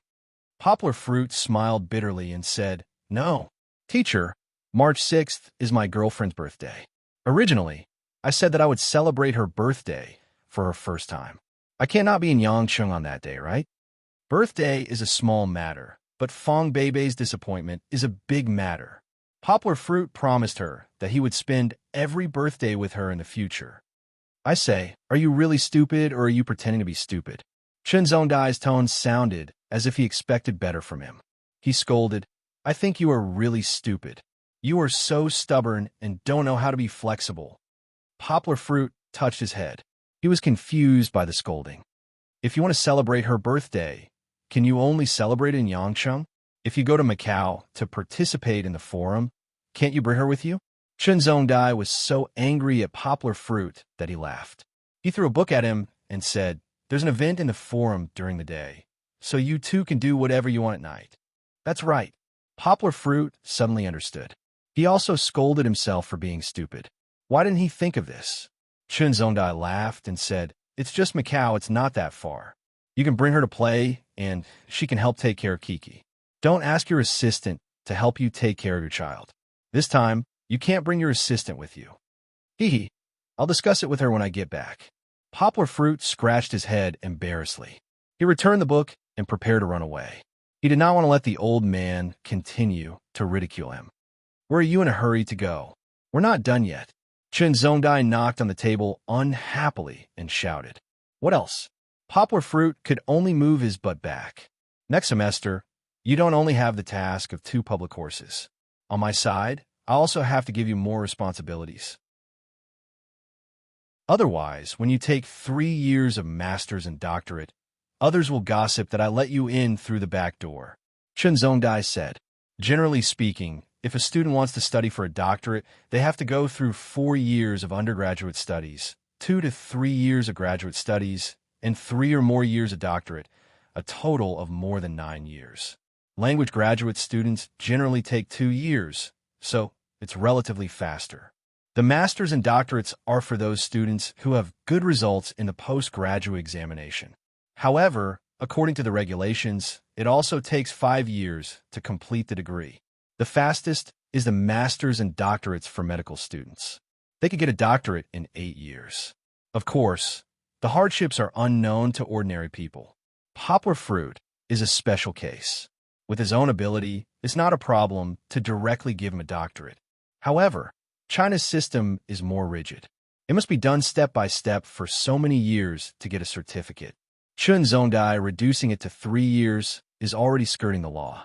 It's easy to be questioned by others. Fortunately, Chen Zhongdai believes in Poplar Fruit's ability. As long as he proves everything with his ability, he believes that no one will revoke Poplar Fruit's doctorate after 3 years. Poplar Fruit has published 2 heavyweight papers in his first semester. It's obvious that Chen Zhongdai has begun to build a foundation for him that others can't find fault with. Next semester, Beijing Foreign Studies University will send people over for an exchange. The leader is Luo Lin, someone you know. When Chen Zhongdai said these words, there was still a hint of disdain. This is his own pride. When the time comes, you don't have to hide anything. Do what you have to do. Let them see the foundation of Higashiyama University. Poplar Fruit smiled and said, Teacher, weren't you worried that Professor Luo would take our credit? Bullshit, I'm worried about him. Chen Zhongdai jumped up, as if someone stepped on his foot. It's that old man who is cunning. It's okay. Now that your paper has been published, no one can take your credit. Show them generously and let them study together. Our Higashiyama University is the top university in Guangdong Province. You have to have the bearing of a senior colonel, understand? Poplar Fruit snickered and didn't answer.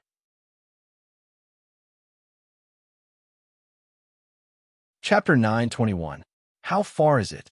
Why do I feel that we can't reach the end of this mountain road? Wang Yubao's tenacity was not as good as Lin Xingshan's. Halfway up the mountain, he was panting and complaining. It's not far, just a quarter of an hour, a little more, and we'll be there. Xiong Jishur, who was next to him, smiled and asked in very ordinary Mandarin, Can you do it? Do you want me to help you? Now, many children on the mountain were fluent in Mandarin after learning from the students and teachers of Higashiyama University. Xiong Jishur, who had not received much education, had been left far behind by the children. He had just asked Poplar Fruit if he could join in the learning. When Poplar Fruit came this time, the people of Xiong village were very happy. 4 or 5 strong men came down to help with the luggage. Wang Yuba climbed the mountain empty-handed, but he was so tired. It seemed that he had not exercised enough. Didn't he see that Poplar Fruit and Xiong Jishur were walking as if they were walking on flat ground? Their faces were not red, and they were not panting. Wang Yuba looked at Lin Xingshan, who was walking with Fang Bei. Although the 2 girls were panting, they could still hold on. As a man, he could not make a fool of himself in front of girls, especially when he was still chasing Lin Xingshan. It was fine if he did not show his heroic spirit, but how could he be worse than a girl? No, I can do it. Wang Yuba gritted his teeth and continued to walk forward. The air on the mountain was very cold. Although it was not snowing, it was only a few degrees. The whistling mountain wind was always drilling into the neck, which made people feel very uncomfortable. The climate was more difficult than when Poplar Fruit came in summer. I heard from the children that there is no heating or air conditioning on the mountain. They can only freeze in winter. Lin Xingshan panted and said to Fang Bei, "It's very pitiful. We have clothes. We are very strong. We often go up and down the mountain. We are not afraid of the cold." Xiong Jishur quickly explained. Poplar Fruit patted Xiong Jishur's shoulder with a smile and said, "That's not a reason. The conditions of the children are indeed difficult. I felt it the last time I came." However, Poplar Fruit was not a savior. He could not raise the living standards of the entire mountain stronghold to that of the city. Moreover, the government had put in a lot of effort to help the poor. According to Xiong Jiwu, there were people who came to help the poor this year. Every family received a few hundred yuan subsidy. It was not much, but it was better than nothing. This year, I'll bring a few computers to the meeting hall of the stronghold. Poplar Fruit said, "You young people should learn how to surf the internet and get in touch with the outside world. See if it's possible to set up an online shop to sell the handicrafts or local specialties of our stockade. Let me tell you, the people outside like to buy these new things." Poplar Fruit did not know how to do business, so he could not give them more help. He could only provide them with the tools to find their own way out. It was like his long-distance education. It was better to teach a man how to fish than to give him a fish. He could not save all the people in the poor mountainous areas. He could only teach them knowledge and let them master the ability to save themselves. They were almost at the mountain stronghold. Kiki, who was wrapped in thick clothes along the way, saw the familiar grass and trees. She finally began to become active. She struggled in her father's arms and shouted to get down. There were only a few minutes left, and the mountain road here was much flatter. Poplar Fruit put Kiki down. Brother Xiaofeng, Sister Xiaolin, Big Brother Anshuan. Before they even reached the entrance of the stronghold, Chi-Chi impatiently called out loudly to her little companions who were waiting for them at the entrance of the stronghold. She moved her short little legs and started running with a kick and a jump. "Kiki, it's Kiki." The children of Xiong village were like a beehive that had exploded, making a lot of noise. Then they rushed over to Kiki. "Kiki, we missed you so much." Like the bright moon surrounded by stars, Kiki was surrounded by the children. She did not know how many times this sentence was repeated. "Kiki, why don't you come back to visit more often?"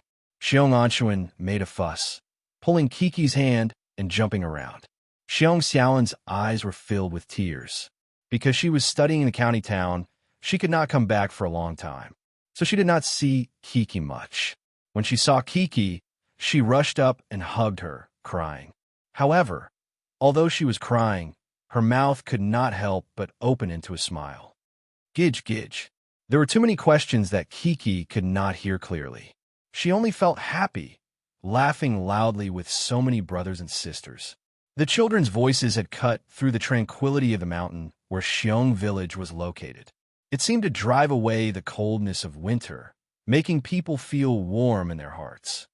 Last summer, Kiki played with them on the mountain. They played like crazy boys. Poplar Fruit explained to Fang Bei with a smile. Fang Bei was very tired. Climbing the mountain was a challenge for her. Now she leaned on Poplar Fruit, panting, and did not have the strength to speak. "Teacher Yang, Teacher Wang, Teacher Lin, and Teacher Fong are here too. My daughter could not squeeze in. She turned her head and saw the people behind her. She suddenly screamed. As a result, Wang Yuba and the other students and teachers who came up the mountain for the first time, who were about to collapse from exhaustion, truly felt the enthusiasm brought by the children. Compared to the reserved adults, these children were full of energy. It was as if they had never stopped talking, making people feel as if they were in a forest of hundreds of sparrows. Then, Lin Xingshan distributed the small gifts they had brought with them to the children. There were also letters written by the students and teachers of the New Dimension Society, which were filled with deep emotions. The children were so excited that tears welled up in their eyes. In fact, Wang Yuba was like Xiong Jiwu, leaning towards administration. However, when he faced the children, he was also motivated by Lin Xingshan. His words of encouragement that made people's blood boil successfully stimulated the children's enthusiasm for learning.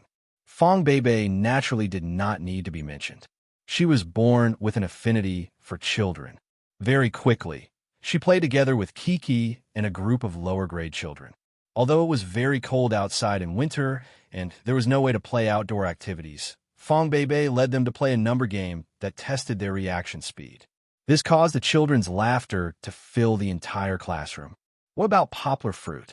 Poplar Fruit did not accompany Fong Beibei and the rest to play with the children. He went to visit his first real martial arts master, Xiong Kahu. The old man's body was in good health. When he saw Poplar Fruit, he did not even greet him. Instead, he threw 2 Miaodao to Poplar Fruit and asked him to perform a set of knife techniques. He wanted to see if Poplar Fruit's martial arts had deteriorated during this period of time. Poplar Fruit's knife techniques had really deteriorated. His boxing skills had improved, but because he had not practiced the Miaodao for half a year, he was particularly unfamiliar with it. Poplar Fruit broke out in cold sweat. He braced himself and performed a set. Then, he looked at his master's frown and hurriedly explained, "Master, it's not that I've neglected my martial arts, but that I really can't find a place to practice. But don't worry, in 2 months, I'll move into a new house. There will be a place for me to practice my knife skills." People who practice martial arts never let their fists leave their hands. This attitude of yours is unacceptable. No matter what excuses Poplar Fruit came up with, Xiong Kahu was still dissatisfied in his heart. He gave Poplar Fruit a good beating. Chapter 922. Even when comparing photos, other people were not as deeply affected as Poplar Fruit. This was the first time he had visited the Xiong family after half a year, and he could see that the village's mental state had undergone a fundamental change.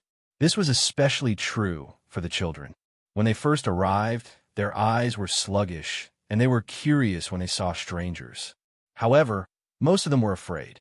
Furthermore, he could feel a sense of confusion from them that permeated the entire village. This was a result of their lack of understanding of the people and matters outside of the mountain, their lack of planning for their own lives, and even their ignorance of the entire world. Now, the children's eyes had become lively, and their speech had become more orderly. Furthermore, there was a flourishing vitality in their bodies. It was as if they had been separated from the rest of the world. Poplar Fruit felt that if they were allowed to leave the mountains and communicate with the children in the city, there shouldn't be too much of a gap between them. This was what Yangguo wanted to see, as well as the best answer to the concerns of the members of the New Dimension Society during their discussion.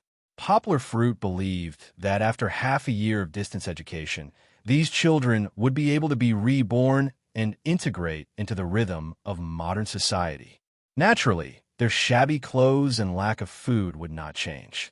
However, they would have a better future than before, wouldn't they? When they arrived at the Xiong family village, the children from the other villages rushed over to meet with the teachers. Poplar Fruit chatted with the children for a while, before leaving the scene to Lin Xingshan and the rest. Early the next morning, Poplar Fruit and Xiong Jiwu went down the mountain and met up with Meng Ping to inspect the other poor villages in Litong County. Poplar Fruit was already a millionaire with a net worth of tens of millions, yet he still had to personally work for these poor villages. Meng Ping was the #1 person in charge of Litong County's Education Bureau. Yet didn't he also use his feet to measure the size of these poor villages? Currently, the New Dimension Society and the Distance Education Charity Fund were still lacking in manpower. The expansion and institutionalization that Poplar Fruit and Wang Yuba had discussed still needed time to be perfected. Therefore, they still needed Poplar Fruit's help. Of course, Poplar Fruit was also willing to contribute. He understood that every step he took now meant one less detour for the thousands of poor students in Lidong County who could not afford to go to school. Fong Beibei and Kiki stayed in Xiong Village. It was too tiring for them to go up and down the mountain. The two of them could not be compared to Poplar Fruit's physique. If they followed them, they would only become a burden for Poplar Fruit. Kiki had a lot of fun with her brothers and sisters in the village. They played games and told stories. Kiki became the center of attention for the children. This was especially so when she climbed onto a chair and imitated her father's speech. She stuttered and babbled as she recounted her experiences with her father in Bali. Her dancing appearance was extremely cute. Kiki learned how to walk like a cat with Daddy. Daddy said that Kiki is very good. Kiki swayed her little butt as she spoke. Also, there are very beautiful clothes. Daddy said that it was a wolf, but Kiki said that it wasn't. It was a fierce dog. However, Kiki likes gold more. Gold looks better than it. Although the little fellow spoke incoherently, and she did not know how to logically arrange things in order, the children listened attentively, as if they were listening to a very interesting story. Perhaps this was a joy that only children could experience, right? Lin Xingshan and Fong Beibei were listening happily, but this was only because Kiki and the children's expressions were funny. They did not seriously listen to what Kiki said. Lin Xingshan and Fong Beibei had done a lot of homework before they came. They prepared a lot of games, such as sandbag throwing, eagle catching chicken, and so on. Although these games were not played by the children in the city, they were still classics. In an environment without equipment and tools, they still brought a lot of fun to the children. It was also because of these games that there was a kind of lively atmosphere in the cold mountain. The children were noisy and even sweating from the hot weather. In the past, such a lively scene would only occur during the spring festival, when the men in the stockade who went to work in the city came back. The elderly, women, and children would go out to welcome them. Every family would light up the lanterns to burn firewood and sharpen their knives to kill pigs and sheep. Poplar Fruit came back 3 days later. During this period, Fong Beibei took care of Kiki. Of course, Lin Xingshan also came to help. However, with Fong Beibei around, Kiki did not make a big fuss because she could not see her father. In other words, the little brat was so heartless that she did not think of her father at all. The next night, after Poplar Fruit went down the mountain, Fong Beibei boiled water in the woodshed downstairs after dinner.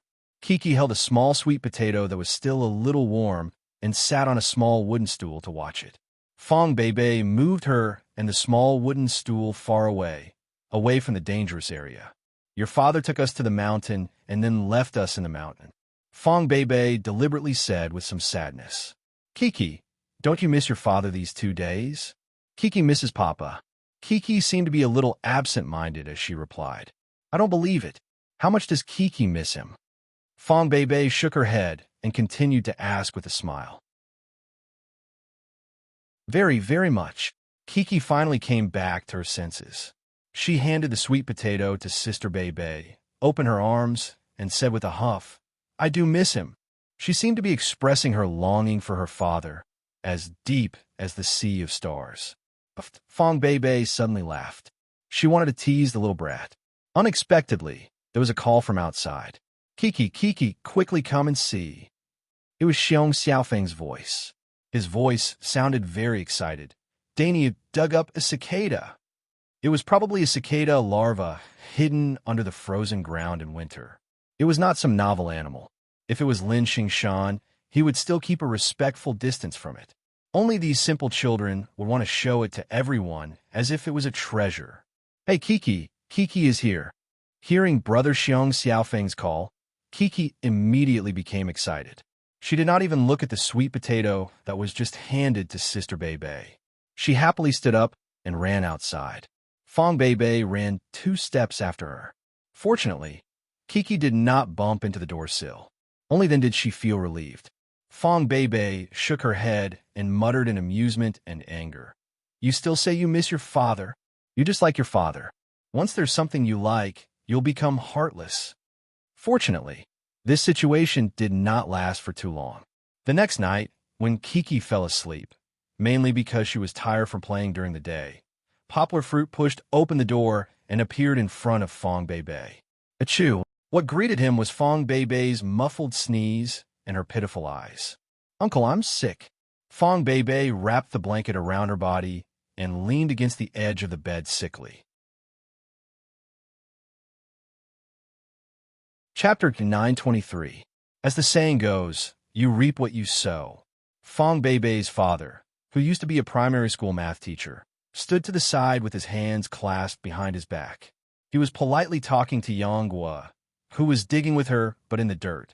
At this time, Fong Bebe's somewhat dry voice came from the small box that Yang Guo had stuffed into the back pocket of her jeans. Ahem, Uncle, I want to drink water. Right away, right away. This was the baby listening device that Poplar Fruit bought when Kiki was just born.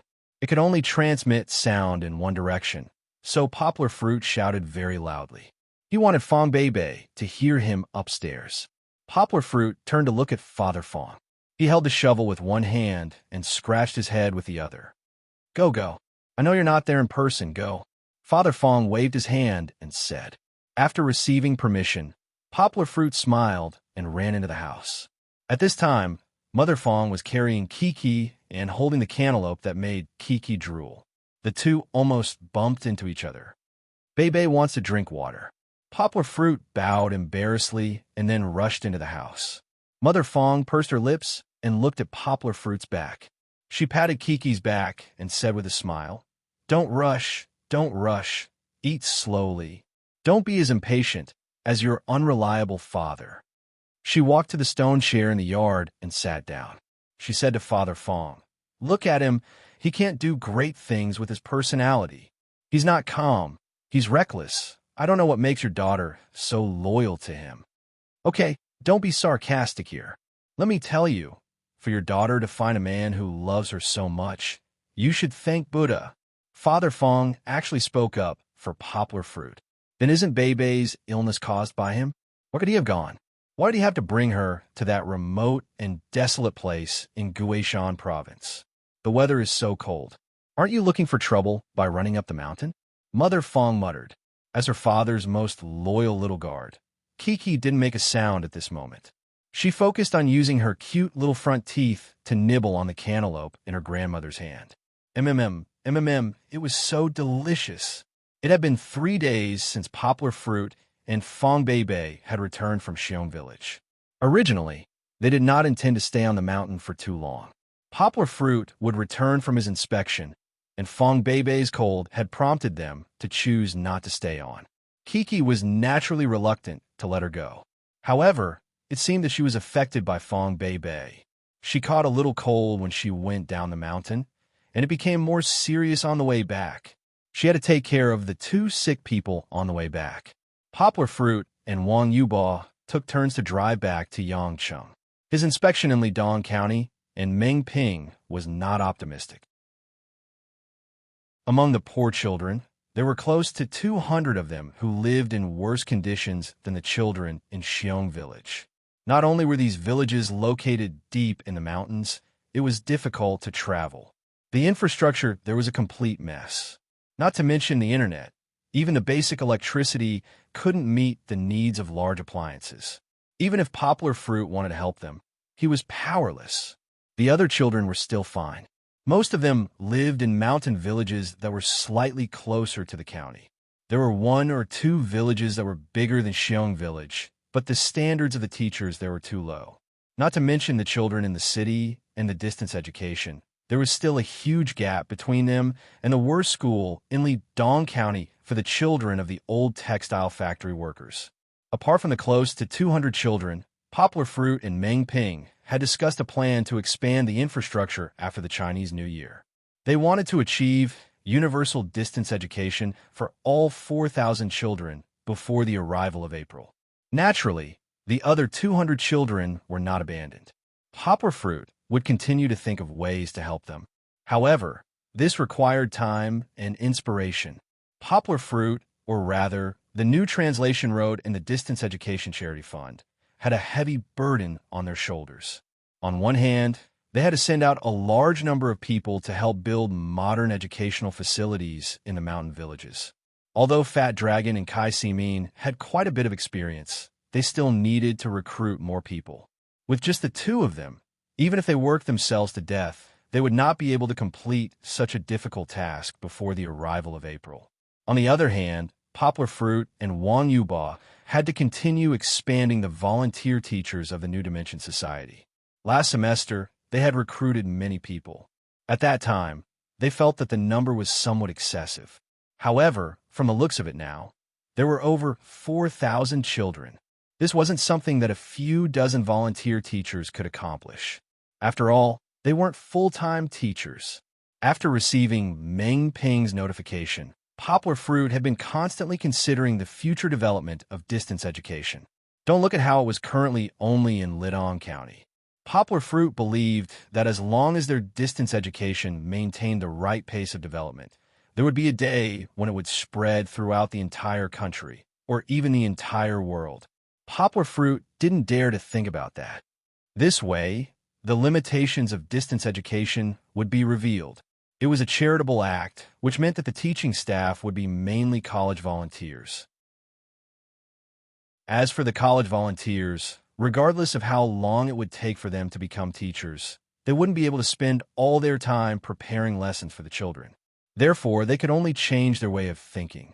Poplar Fruit had always had an idea. It was similar to his extracurricular expansion. The students would be able to watch videos and learn by themselves. Naturally, the lessons wouldn't be self-learning. Poplar Fruit could get the student volunteers to teach the children. The videos for the lessons would be recorded beforehand and would be no different from a normal lesson. However, the teachers who recorded the videos wouldn't have to face the children directly. Instead, the student volunteers would be the ones to face the children. They would control the progress of the videos and explain at any time to the children, answering any questions the children might have while watching the videos. Not only that, the children would be able to review the videos themselves after returning home. This way, the student volunteers would only need to be trained in the usage of the equipment before they could start teaching. To these college students, they wouldn't even need to review the primary school lessons and would be able to answer the children's questions. This was just a preliminary idea, and Poplar Fruit still needed to discuss it with Fat Dragon and the other members of the New Dimension Society before he could come up with an effective plan. This would have to wait until after the Chinese New Year, when everyone returned to Yangcheng. At this moment, he was worried about Fong Beibei's condition. After returning from the Xiong family, Fong Beibei's condition had been recurring. Although it wasn't a serious illness, it had lasted for 4 days, causing her to be listless and listless. Even Kiki, who had the same cold as her, had recovered. With regards to Fong Beibei's condition, her parents were extremely dissatisfied. Furthermore, it was already the winter holidays, so Fong Beibei shouldn't be staying at home. Was it appropriate for her to continue living with Poplar Fruit near the school? Therefore, Fong Beibei was ordered to return home by her parents. However, the future son-in-law, Poplar Fruit, had also arrived. Father Fong prepared a house for him, and Poplar Fruit unabashedly moved in. Chapter 924. Just as Poplar Fruit threw out a question that shocked, embarrassed, nervous, and worried Fong Beibei, a group of people were sitting around the table in the conference room in Changzhou City, a place that Poplar Fruit had visited before. They were smoking and looking gloomy. Actually, it was not a matter of life and death. It was just that Mango TV had spent a huge sum of money to import a variety show. Where we going, Dad? From Korean MBC TV station. They had to be extremely careful and not mess up the show, because if they messed it up, none of them would be able to escape being scolded for worshipping foreigners. The director had already been confirmed. It would be Xie Dikue, the great director who had been the producer of popular variety shows such as Sing If You Want and The Metamorphosis, would be the director and producer. They had no choice but to give him the role. After all, he was the only director in the TV station who had a wealth of experience in outdoor reality shows. Director Xie had his own team. However, in such an important period of preparation for the show, there were still many leaders and important people in the TV station who joined in to provide suggestions and ideas. However, even so, Director Xie did not have much confidence in the show's viewership ratings and reputation. Firstly, the pace of this show is too slow. I've seen 1 or 2 episodes of the original show from Korean TV. The variety style is too intense. It's very difficult to show this in an outdoor reality show, Director Xie said. Secondly, the children participating are too young and naive. It's very difficult to create a strong conflict and dramatic plot like The Metamorphosis. However, many colleagues did not agree with what Director Xie said. Most of the female colleagues in his team expressed their love for the show. The loving or clumsy interaction between the father and the child is the main attraction of this show. Director Xie gradually understood the important factors that attracted the audience. Therefore, the selection of the Xing father and Xing baby was the most important step in the show's preparation. Director Xie even placed it first in the entire show's preparation sequence. It's all right. As long as you confirm who you want to invite, our station will do our best to invite them for you. In fact, even if I personally invite them, we won't refuse. Station head Lu knocked on the table and consoled. In the early stages of a program, before they made a name for themselves, it wasn't easy to invite a heavyweight guest.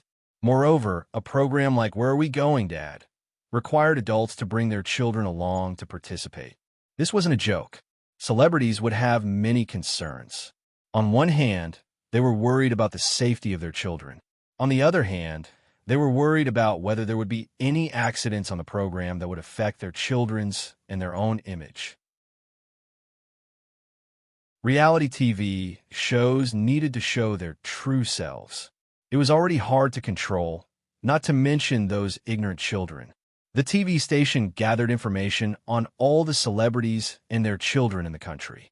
They compiled it into a booklet and sent it to Director Xie for him to choose. Although it might be a little difficult for us to invite guests for a program, Feng Xiu said. Director Xie rubbed his chin and said with a frown, but when it comes to choosing children, it's better to have nothing than to have something substandard.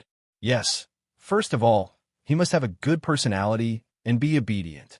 Someone suggested. No, that's not necessarily the case. Director Xie waved his hand and said, they can't all have the same personality. It's best if every child has their own personality. Only then can the conflict in the plot be reflected. Only then will it be interesting to watch. If they're all obedient children who are exactly the same, who would be willing to watch? Every child is an angel. There's no distinction between good and bad personalities, and there's no distinction between good and bad looks. Of course, their fathers are all celebrities, so they won't be too bad. Therefore, these aren't within the scope of our consideration, Director Xie said. However, I think we need to do some research on this age. Director Xie turned to look at Teacher He, who was sitting at the side. Heling, I'm not targeting you. It's just that after watching the original Korean program, I feel that this is indeed a problem that needs to be thought about. Director Xie smiled apologetically and said, there's no problem with Poplar Fruit and his father that you recommended. Poplar Fruit has a certain level of influence and was also a popular figure last year. However, isn't his child a little too young? She is indeed young. Teacher He nodded and smiled. According to the information, she was born on April 28, 2011. She's not even 2 years old yet. However, Uncle Xie, if you watch the November episode of the Fast Forward, you'll fall in love with his daughter. She's really too cute. I won't deny that. Director Xie nodded and said, however, you have to understand that a reality show is different from a fast forward. It doesn't have a script. The child is too young, so it'll be difficult for her to cooperate with us to complete the mission. Perhaps I didn't think it through. Teacher He smiled and said, it's all right, Uncle Xie. Let's go with your plan. Teacher, he did not expect Director Xie to definitely choose Poplar Fruit as a guest. He simply felt that Poplar Fruit and Kiki were very suitable for the show, so he recommended them. Regardless of whether they're suitable or not, even if they were invited, Poplar Fruit might not agree to participate. Teacher, he secretly laughed in his heart. He remembered the scene when Poplar Fruit told him in a serious tone that he wanted to quit the modeling industry to focus on his studies. The two did not lose contact after the show. On the contrary, Teacher, he and Poplar Fruit's relationship got better and better. They would talk on the phone from time to time and interact on Weibo. Teacher, he even stood up for Poplar Fruit after he was maliciously hyped up by others. Poplar Fruit had invited Teacher he to visit several times, but Teacher, he was never free. This time, Teacher, he recommended Poplar Fruit on a whim. He did not even mention it to Poplar Fruit. In fact, he was very nervous. He was worried about how to persuade Poplar Fruit if he was chosen. Would Poplar Fruit be furious if he acted first and reported later? Just as Teacher, his imagination was running wild, a director's eyes suddenly lit up. He said, "Speaking of Poplar Fruit, I thought a model called Zhang Liang. He and his son might be suitable for the show." Zhang Liang was not famous in the entertainment industry, but he was famous in the modeling industry. He was the first Chinese model to appear in Milan Fashion Week. Before Poplar Fruit, he was one of the leading male models in the country. Previously, he had been compared to Poplar Fruit. However, compared to the sensation that Poplar Fruit caused overseas, Zhang Liang paled in comparison. "How old is his son?" Director Xie asked. "Let me check. He has to be between 4 and 6 years old. Children around 7 or 8 years old tend to lose their childishness, and children under 4 years old are too ignorant to complete the task," Director Xie concluded. Chapter 925. After hesitating for a long time, Fong Beibei bit her lower lip and asked Poplar Fruit, "Do you really want to go?" Poplar Fruit also sat up cross-legged, and the two of them sat facing each other on the bed. He scratched his head and said, "I didn't want to go so early, but didn't the news of our conflict appear on the internet from time to time? My mom was worried, so she kept asking me to bring someone back to see you no matter what. Then I thought that we were getting along quite well." Poplar Fruit pulled Fong Beibei's small hand that was holding the quilt and put it in his big palm. He smiled and said, "Although we haven't reached the stage of talking about marriage, we are all aiming to get married in the future, aren't we? It's not a bad thing to see each other's families, right? Sooner or later, we will have to see each other. I'm still at your house." Poplar Fruit laughed and said, "Weren't you chased out by your parents with a broom? Don't talk about my parents like that." Fong Beibei pinched the flesh in Poplar Fruit's palm and said angrily, "I didn't say that I don't want to go. I'm just scared. What if your mom doesn't like me?" Fong Beibei lowered her head and said in a voice as soft as a mosquito, "Silly, why wouldn't she like you?" Poplar Fruit laughed. "You have a gentle, virtuous, kind, and cute personality, so you are the best candidate for a wife in her heart. Let me tell you, my mom raised my sister based on you. But unfortunately, my sister has a strong personality, so now she is the one who makes the decisions at home." Fong Beibei couldn't help but laugh. When she laughed, the corners of her mouth were slightly raised, which made Poplar Fruit's heart beat faster. He couldn't resist the love in his heart. He leaned forward and leaned his head slightly to the side. He stretched out his hands and pressed them on Fong Beibei's shoulders. Just as Fong Beibei raised her head, Poplar Fruit gently kissed the corner of her mouth without moving his tongue. It was just a gentle kiss. Fong Beibei was kissed by Poplar Fruit until her body went limp. Her arms hung down weakly, and she raised her head. Her eyes were blurred, and her hair fell down like a black waterfall. In the end, she was pressed down on the bed by Poplar Fruit. The two of them lay facing each other, gently feeling each other's breathing.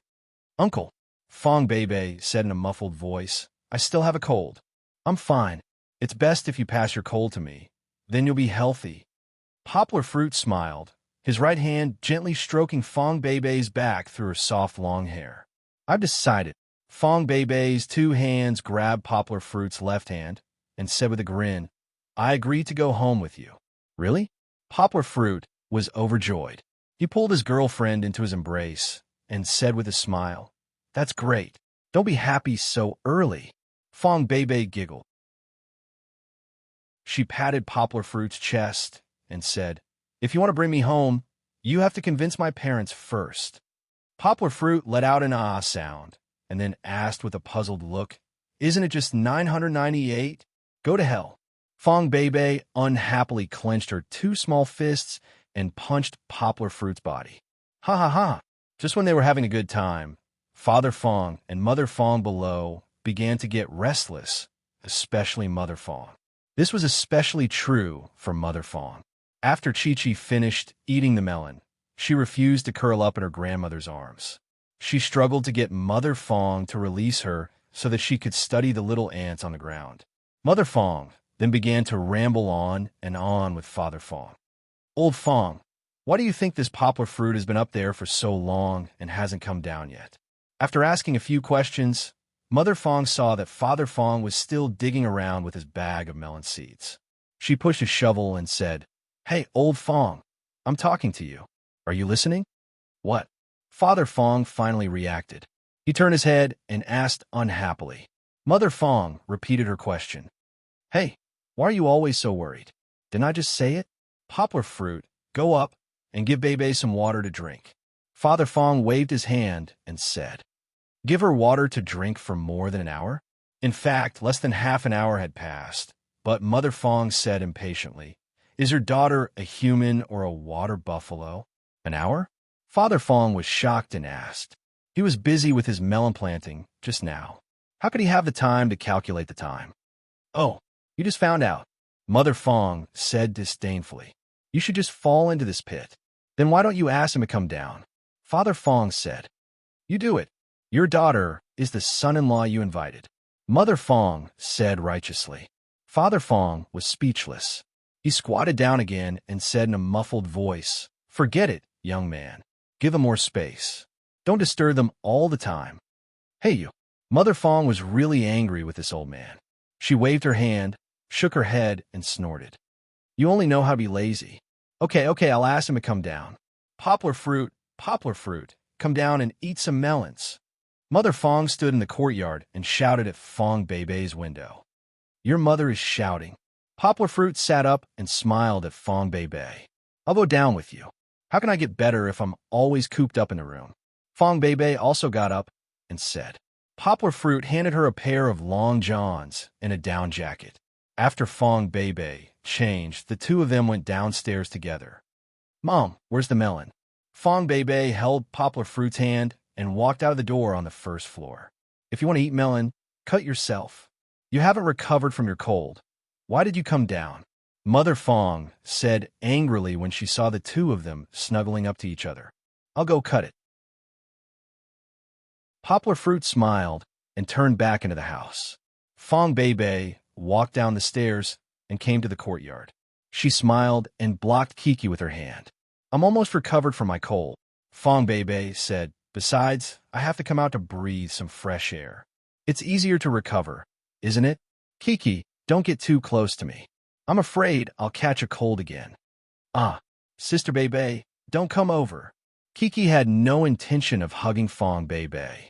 She shouted anxiously, "You'll step on it." "Step on what?"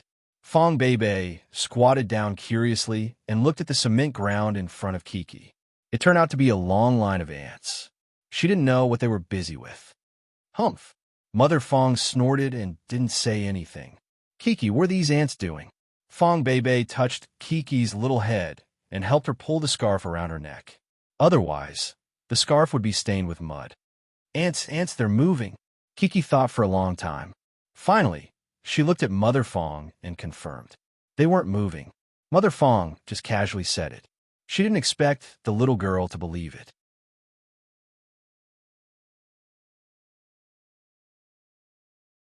Chapter 926.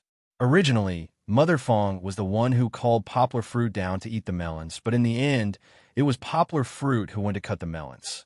After he brought them out, Mother Fong and Father Fong unceremoniously came up to eat the melons. Anyway, the whole yard was eating melons, not watermelons, but sweet and delicious cantaloupe. Other than Chi-Chi, Chi-Chi had already eaten a large piece just now. Her stomach was full, and she had no desire to eat more. Ahem, Uncle, Auntie, Poplar Fruit finally couldn't help but say, "There's something I want to discuss with you." "What is it? Just say it." Father Fong spat out a melon seed and said, "You're not an outsider now." "Humph." Mother Fong snorted coldly, expressing her dissatisfaction with Father Fong's last sentence, but she didn't say anything. Poplar Fruit scratched his head and braced himself to say, "It's like this. This year, I want to bring Bebe home for the Chinese New Year." There was silence. Poplar Fruit realized that after he said that, the only sound left was the sound of breathing and Fong Bebe's occasional sniffling. And Kiki's squatting at the side, muttering something to a group of ants. "What did you say?" Mother Fong's gaze was like a knife, staring straight at Poplar Fruit as she asked. Poplar Fruit's forehead was dripping with sweat as he said, "It's like this." But before Poplar Fruit could repeat himself, Mother Fong pressed on and asked, "It's the Chinese New Year, and my daughter doesn't stay at home, but goes home with you to be bullied? If she's not bullied, why would she be bullied?" Poplar Fruit waved his hand and quickly explained, "My family is very nice, and they definitely like Bebe. With me around, I definitely won't let Bebe be bullied. But she still can't go home with you. How long have you been dating?" Father Fong couldn't help but say. Although he liked Poplar Fruit, he knew nothing about Poplar Fruit's family. "Dad, Poplar Fruit has already returned home to see you too. What's wrong with me going back to see his parents?" Fong Bebe, who was squatting beside Kiki and pretending that nothing had happened, couldn't hold back anymore. She stood up and said, "Now that you've grown up, you don't want to go home anymore, do you?" Mrs. Fong placed the cantaloupe in her hand on the table. Wiping her tears, she asked, "For so many years, you've always spent the New Year at home. This year, you're going to leave your parents alone and ignore them?" Although it was a reproach, Mother Fong's tone was sorrowful. Not only Fong Bebe, but even Poplar Fruit felt sad. Fong Jingji's father sighed and turned his head to the other side. Fong Bebe walked to her mother's side and held her hand. She wanted to comfort her mother, but her eyes were red. She glanced at Poplar Fruit and didn't know what to say. Poplar Fruit realized that he had been a little thoughtless. The first time he brought Fong Bebe home, he had chosen to do it during the New Year. He hadn't considered Father and Mother Fong's feelings. Fong Bebe aside, even if Poplar Fruit didn't return home for the New Year and instead went to Father and Mother Fong's house to eat and drink, Su Jinfeng would still flip out. "Mom knows that you'll definitely get married in the future. When that time comes, you won't spend the New Year at home. If you give birth to a daughter, you'll definitely be alone for the New Year. But Mom and Dad feel bad. You're not even 20 yet, and you're already not accompanying me. I'm not mentally prepared yet." Mother Fong said sadly as she wiped her tears. "Mom." Fong Bebe's tears turned into golden beans and fell down. She hugged her mother's arm and sobbed. She couldn't bear to part with her parents who had raised her for almost 20 years, but she just promised Poplar Fruit. She didn't know how to say it. Kiki heard the commotion and turned around. She got up from the ground. Because her clothes were bulging, she could only run over in small steps. She held Mother Fong's and Fong Bebe's hands and said in a baby voice, "Grandma, Grandma, don't cry. Kiki is very obedient. Sister Bebe, Kiki is very obedient." Unexpectedly, Mother Fong pulled her into her arms and continued to wipe her tears. This sad mood almost infected Kiki. It was a pretty good thing. How did it turn out to be everyone's unhappiness? Seeing that the three of them were about to cry, Poplar Fruit walked over with the tissue box on the table and comforted, "Annie, don't cry. I'm just discussing with you. I didn't think it through. How about this? After the third or fourth day of Chinese New Year, I'll come back to pick up Bebe and play with her for 2 days. Or let her stay at home to accompany you two during Chinese New Year." Hearing Poplar Fruit's words, Father Fong thought highly of Poplar Fruit. This child knew when to advance and when to retreat. He didn't pretend to be obedient or overbearing. Fong Bebe took out 2 pieces of tissue. Instead of wiping herself, She stuffed them in her mother's hands and said coquettishly, "Yes, I'll stay at home to accompany you during Chinese New Year. I won't leave. Mom, don't cry." Mother Fong finally stopped crying. She sighed and couldn't help but mutter, "If I don't leave now, won't I have to leave in the future? Grandma, don't cry. Kiki will help you wipe." Kiki pulled her hand out from Mother Fong's arms. Her chubby little hand gently stroked Mother Fong's face, just like how poplar fruit used to wipe her tears. Mother Fong's eyes were filled with tenderness. She hugged Kiki and kissed her. Then, she wiped her tears with a tissue and said, "Grandma knows. Grandma, don't cry. Kiki, you're so obedient." This seemed to be the first time Mother Fong called herself Kiki's grandma in front of poplar fruit. In the past, she pretended to be reserved and cold. However, poplar fruit and Fong Beibei didn't pay attention to this. Kiki went back to studying her little aunt. Mother Fong finally sighed and said, "Poplar fruit."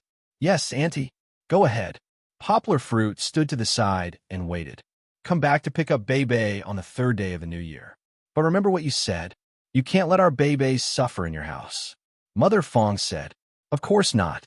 Poplar fruit promised. "Don't just say it." Mother Fong said, "You have to go back and talk to your family. If Beibei does something wrong, you have to forgive her.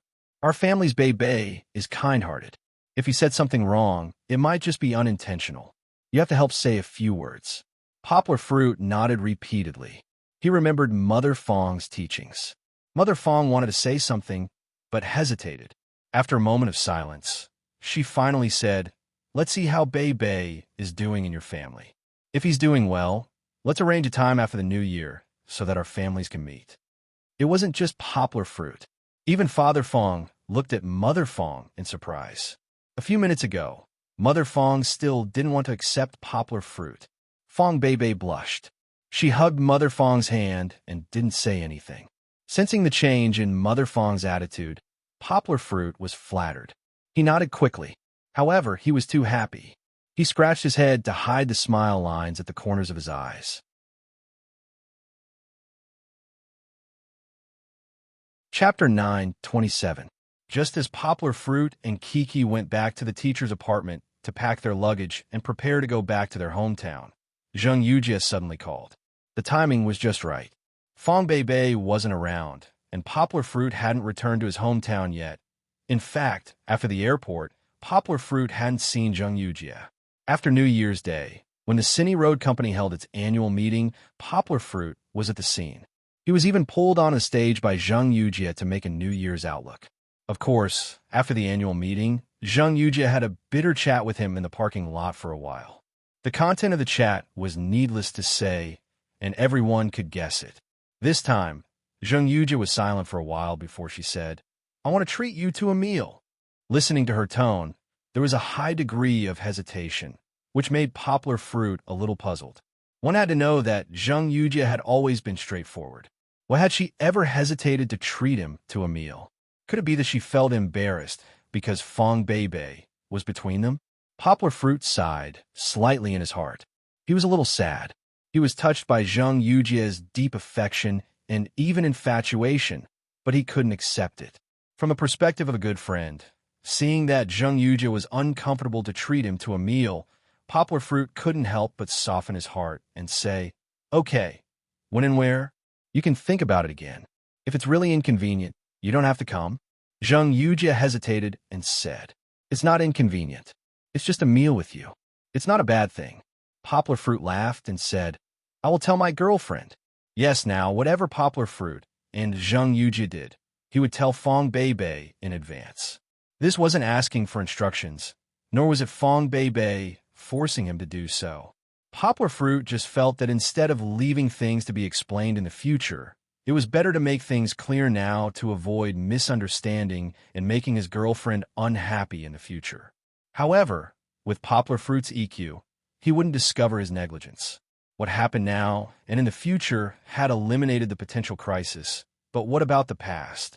Zheng Yujie was silent for a while, then said inexplicably, "Okay, you chose to come." After that, she told poplar fruit the address and time, then hung up the phone. What did she mean? Poplar fruit looked at his mobile phone. He was confused.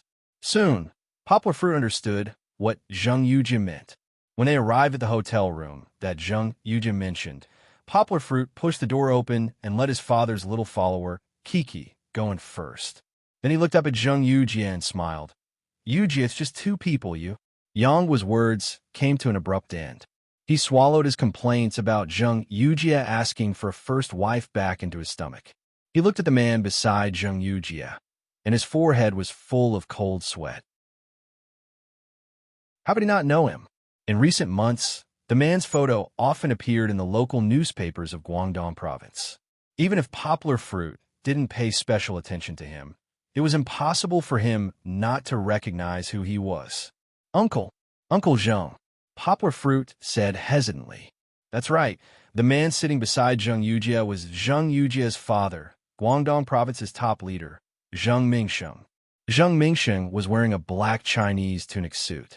He sat there drinking tea and reading the newspaper. He only looked up when Poplar Fruit called him. However, with just one look, Zheng Mingsheng's decades of official prestige made Poplar Fruit's heart skip a beat. Poplar Fruit was a master. Xiong Kahu's murderous aura couldn't even move Poplar Fruit's expression. Zheng Mingsheng had only been a high-ranking official for a few decades. How could he make Poplar Fruit so scared that he couldn't speak? Poplar Fruit didn't know why. He didn't do anything to the other party's daughter. Why was it that when he saw Zheng Mingsheng, he felt as guilty as when he saw Fong Beibei's parents? The atmosphere in the room seemed to have frozen. Poplar Fruit secretly glanced at Zheng Yujia, as if blaming Zheng Yujia for not saying it clearly. I told you to reconsider. Zheng Yujia secretly mouthed and said silently. She was also helpless. Zheng Mingsheng suddenly made this request and wanted her to call Poplar Fruit in front of him. What could she do? Could she just say, "My dad is also here. It's better if you don't come"? What should she do? What else could she do? She had made the choice. Even if she had to kneel, she had to walk it. The only one who wasn't affected was the ignorant Kiki. After the little girl came in, because of the angle, she didn't see Zheng Yujia. She felt the warm air in the room, and then she saw that her father didn't move for half a year. Finally, Kiki couldn't take it anymore. She reached out and pulled at her father's trousers. Through the scarf, she said in a muffled voice, "Papa, Kiki is hot." Kiki's voice broke the frozen atmosphere in the room. Even Zheng Mingsheng put down the newspaper, pushed up the glasses on the bridge of his nose, and carefully looked at the little girl who was easy to ignore if she didn't make a sound. Poplar Fruit scratched his head. Although Zheng Mingsheng didn't say anything, he still squatted down and helped Kiki untie the scarf. He also put the cute little mittens on her small hands into his coat pocket. Even if the emperor came, Poplar Fruit would take good care of his daughter first. His daughter was the most important thing in the world. It's still hot. Because the down jacket was too fat, Kiki reached out with difficulty to reach her neck. She pulled the collar, exhaled, and said to her father. Poplar Fruit didn't take off Kiki's coat. He just helped her zip down to let her breathe. Sit down.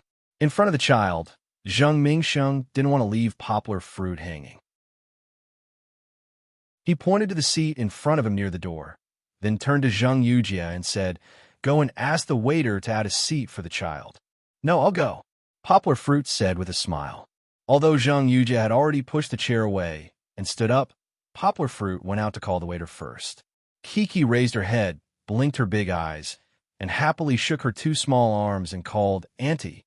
The little girl liked to emphasize the I sound on the word auntie. It sounded cute. Zheng Yujia walked over and held Kiki's hand with a smile. Of course, she didn't pick up Kiki because she didn't want to irritate Zheng Mingsheng. Now Zheng Mingsheng was already frowning. After sitting down, Poplar Fruit thought it through. "I didn't do anything wrong. Why are you so nervous?" So he sat there and habitually washed his and Kiki's cups and chopsticks with hot water. He smiled when he should and didn't mean to treat himself as an outsider. Zheng Yujia poured tea for Poplar Fruit and filled Zheng Mingsheng's cup. But this action made Zheng Mingsheng frown again. Although her status wasn't as noble as it was in ancient times, Zheng Yujia was still his daughter. What's more, shouldn't Yang be the one pouring the tea for them first? Zheng Mingsheng chose to ignore Poplar Fruit's busyness at the moment. He also chose not to see that when Zheng Yujie poured tea for Poplar Fruit, he also stood up to take the teapot, but Zheng Yujie refused.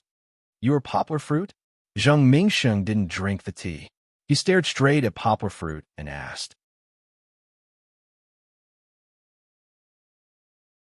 Chapter 928. When Poplar Fruit hurriedly introduced himself, Zheng Mingsheng looked into Poplar Fruit's eyes and said, "I've heard your name many times last year." Poplar Fruit was stunned for a moment and began to ponder Zheng Mingsheng's intentions. If he had heard it many times, Poplar Fruit couldn't tell whether it was a compliment or a derogatory one. After all, Zheng Yujie and Lisa Chow had broken off their engagement, and Poplar Fruit and Zheng Yujie's mother had a little conflict. Poplar Fruit believed that Zheng Mingsheng must have heard of his name at that time. However, in the past 3 or 4 months, Poplar Fruit's name had frequently appeared on the internet and in news reports. He had even led the headlines for a period of time. This might not be a big deal in Zheng Mingsheng's eyes, but it was a little bit of fame for Poplar Fruit. Then what was Zheng Mingsheng referring to? "Uncle Zheng, please have some tea." Poplar Fruit didn't know how to answer for a moment, but it wouldn't be good if he didn't respond. He simply stood up and poured tea for Zheng Mingsheng. Fortunately, Poplar Fruit was very tall, and he could fall over the table from far away, so there was no need for him to run around. Zheng Mingsheng smiled slightly. He wasn't like Zheng Yujie's mother, who didn't give Poplar Fruit any face. As a person in a high position like him, he wouldn't get angry in front of others. He waited for Poplar Fruit to sit back down and said, "The education department put an award on my desk this year, and it's your name. It seems that it's fate, so I have to meet you personally and see what kind of person you are." "Uncle Zheng, you're so busy with work, but you still have time to pay attention to Poplar Fruit. Here, I'll use tea as a substitute for wine to thank you."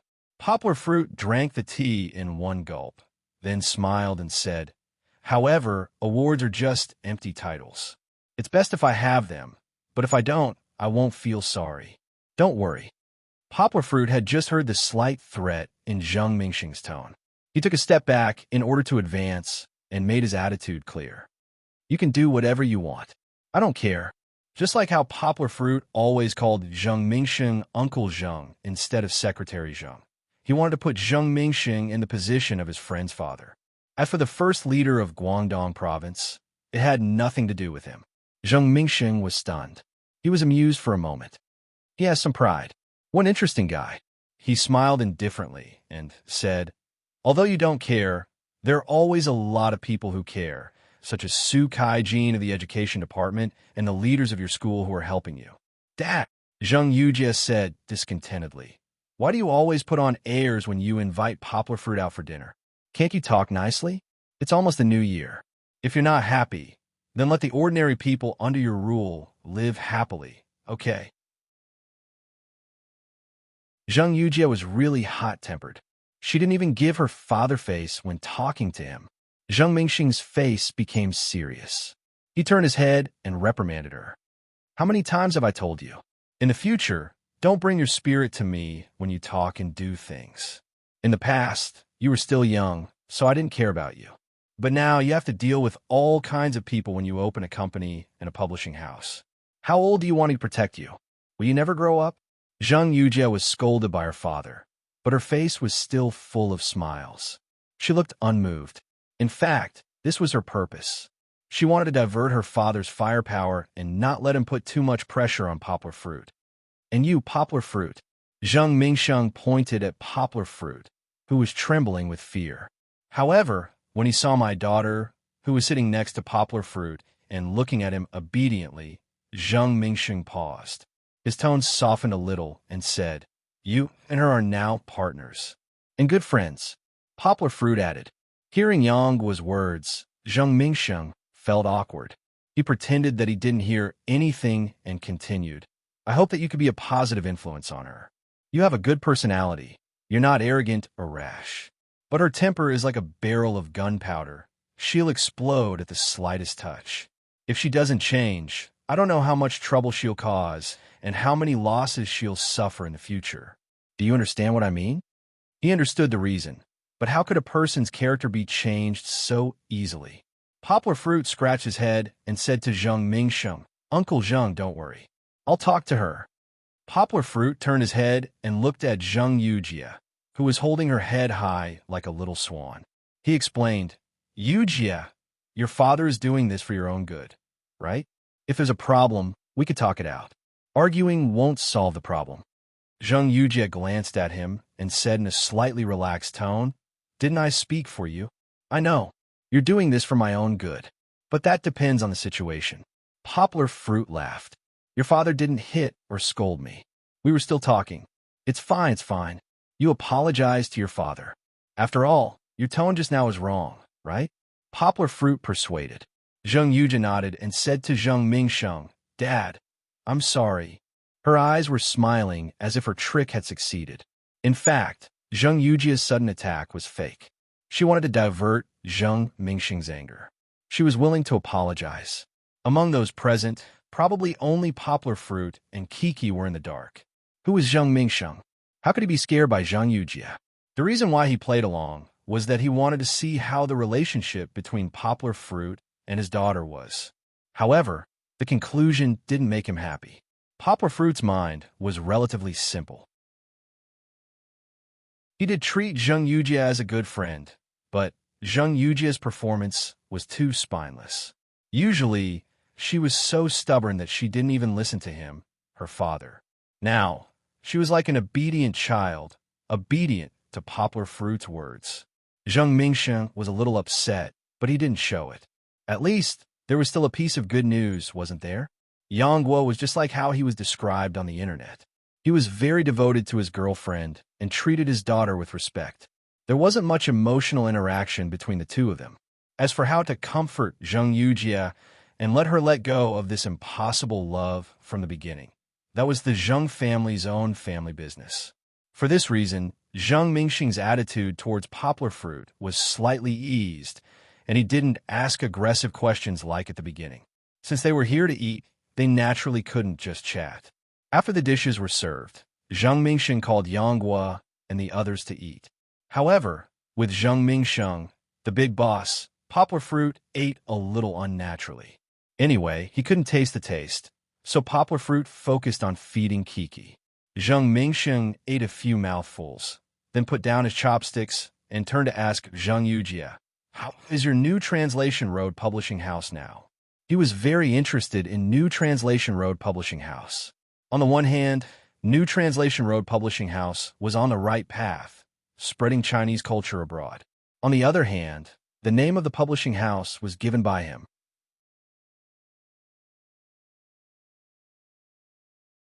Chapter 929. When he asked about her own publishing house, Zheng Yujia still had a lazy look on her face as she said, What about it? It's just so-so, it's still passable.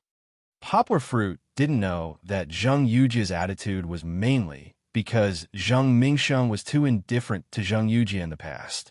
Zheng Yujia had already been in Yangcheng for more than a month, but he didn't ask about the situation of her publishing house. There were some misunderstandings. Perhaps Zheng Mingsheng was too busy, or perhaps Zheng Mingsheng had learned about it from other sources. However, Zheng Yujia found it hard to accept this attitude of his. She felt that her father had left her to fend for herself and did not care about her small publishing house. Thus, Zheng Yujia's answer was just perfunctory. Poplar Fruit felt that this wasn't right. How could she speak to her elders like this? Ahem, Uncle Zheng, it's like this. In 2012, our publishing house opened for 3 months, and the results were quite good. The book sales were as follows. Overall, the turnover exceeded 1 billion, and the profit of the publishing house was 42.6 million. And this is just the beginning. This year we expect to launch, Poplar Fruit said with a smile. Once he spoke, he started to talk endlessly. Zheng Mingsheng looked at Poplar Fruit strangely. He waved his hand and interrupted him. Why does it sound like you're doing a report? Did you make up all these numbers or something? This is our publishing house's year-end inventory report. Poplar Fruit, how did you memorize it? And you even read it to someone else? This is our publishing house's secret. Zheng Yujia felt that it was funny, so she purposely said with a straight face. Poplar Fruit laughed and said, I just listened to it once and memorized it. It's fine. Uncle Zheng isn't an outsider. After hearing our report, would he use it to do something bad? Zheng Yujie snorted and didn't continue to complain. Zheng Mingsheng had a higher opinion of Poplar Fruit. It wasn't because he was diligent, but because he was surprised by Poplar Fruit's memory. For a report like this, an ordinary person wouldn't be able to memorize it after listening to it once. Even if they were prepared and waited for him to ask about it, they wouldn't be able to recite it as smoothly as Poplar Fruit. You've made over 40 million in profits in just 3 months? Zheng Mingxing asked in confusion. Is it really that profitable to do external book publishing? It wasn't that he didn't know about the book publishing industry. There were many companies with an average monthly profit of over 10 million, and there were even some that made over 1 billion. However, those were large book publishing companies. Zheng Mingxing didn't understand how Zheng Yujie could earn such a high performance with a small publishing house with only a few people. Zheng Yujie didn't say anything. She gestured for Poplar Fruit to explain. Poplar Fruit smiled bitterly and explained to Zheng Mingsheng, "Actually, we hitched a ride on the Nobel Prize in Literature. With teacher Mo Yan's books alone, we've already released dozens of translations. Then, with Amazon, we've had good sales all over the world. Especially in December, after the award ceremony, the sales of these translations almost doubled. Compared to our main business, the sales of online novel translations are still much lower." Poplar Fruit said, "However, we can't underestimate this. According to the data, the sales of our online novel translations have shown an exponential growth in the past 3 months. On average, each English translation brought us over 3 million last month." Poplar Fruit said with a smile. "Online novels?" Zheng Mingsheng asked Poplar Fruit carefully about this non-traditional literature that didn't receive much attention. He sighed and said, "So, you're focusing on online novels. However, I hope that you'll keep a close eye on it. Don't spread vulgar cultural content. It's better to have nothing than to have something substandard." "Dad, what do you mean by vulgar?" "You don't know much about online novels, but you can't say that they're vulgar." Zheng Yujie couldn't help but refute. "I think Uncle Zheng means that we shouldn't translate those works that involve pornography and have negative influences, right?" Poplar Fruit quickly explained. "Uncle Zheng didn't say that all online novels are vulgar." Zheng Mingxing nodded approvingly and said, "That's right. Although our country doesn't pay enough attention to online novels, if they're really as good as you say, one day they'll get the recognition they deserve. The vulgar works that I'm talking about, whether it's traditional literature or non-traditional literature, exist. Every year, we'll deal with them fiercely because they affect the physical and mental health of young people. Similarly, if you translate these vulgar works, even if you earn enough attention with these gimmicks, it'll be ill-gotten gains. It'll also smear the image of our country." Zheng Mingshang said seriously, "So, when you're screening, you must keep a close eye on it. When we talk about Nihon country, is always an inescapable topic." "Got it. We're not that stupid. Auntie Pang has already reviewed every work for us," Zheng Yujie said impatiently. In fact, she had already kept her father's words in her heart. She just didn't want to admit it. "Papa, I want to eat shit. Kiki, who was eating beside them, suddenly raised her head, pulled her father's hand, and said. Poplar Fruit coughed awkwardly and said apologetically, "I'm sorry, Kiki can't speak." Zheng Mingxing waved his hand and said, "Children's words carry no harm. It's okay. You don't have to explain. Take her to the bathroom." After watching Poplar Fruit carry Kiki into the bathroom, Zheng Mingsheng picked up a cup of tea and was slightly lost in thought. He asked Zheng Yujie to call Poplar Fruit out. It could be said that it was a good thing, but also a pity. It was good that although his daughter was still infatuated with Poplar Fruit, he was not interested in her. This made Zheng Mingsheng feel a little relieved, and he was not afraid that the two of them would really come together. But there was also a pity. He liked Poplar Fruit from the bottom of his heart, mainly because of his talent, appearance, and simplicity. But so what? Not to mention that he had a child, his background was not compatible with the Zheng family. It was impossible to let him enter the Zheng family's door. However, if there were no emotional entanglements, in terms of career, he was indeed a very good helper for his daughter. Zheng Mingsheng had been busy establishing a foothold in the officialdom of Guangdong province for the past few months. Now, under the urging of his wife, he took the time to deal with the relationship between Zheng Yujie and Poplar Fruit. But now it seemed that there was no need to rush to make a move. Let's wait and see. That you're tuning in to the Romance Rendezvous YouTube channel. We're so grateful for your support, and don't forget to subscribe to join us on this incredible journey through captivating stories. Your generosity through donations truly makes a world of difference, as it's the primary source of revenue that allows me to expand and enhance this channel for you. Thank you from the bottom of my heart for being a part of this adventure.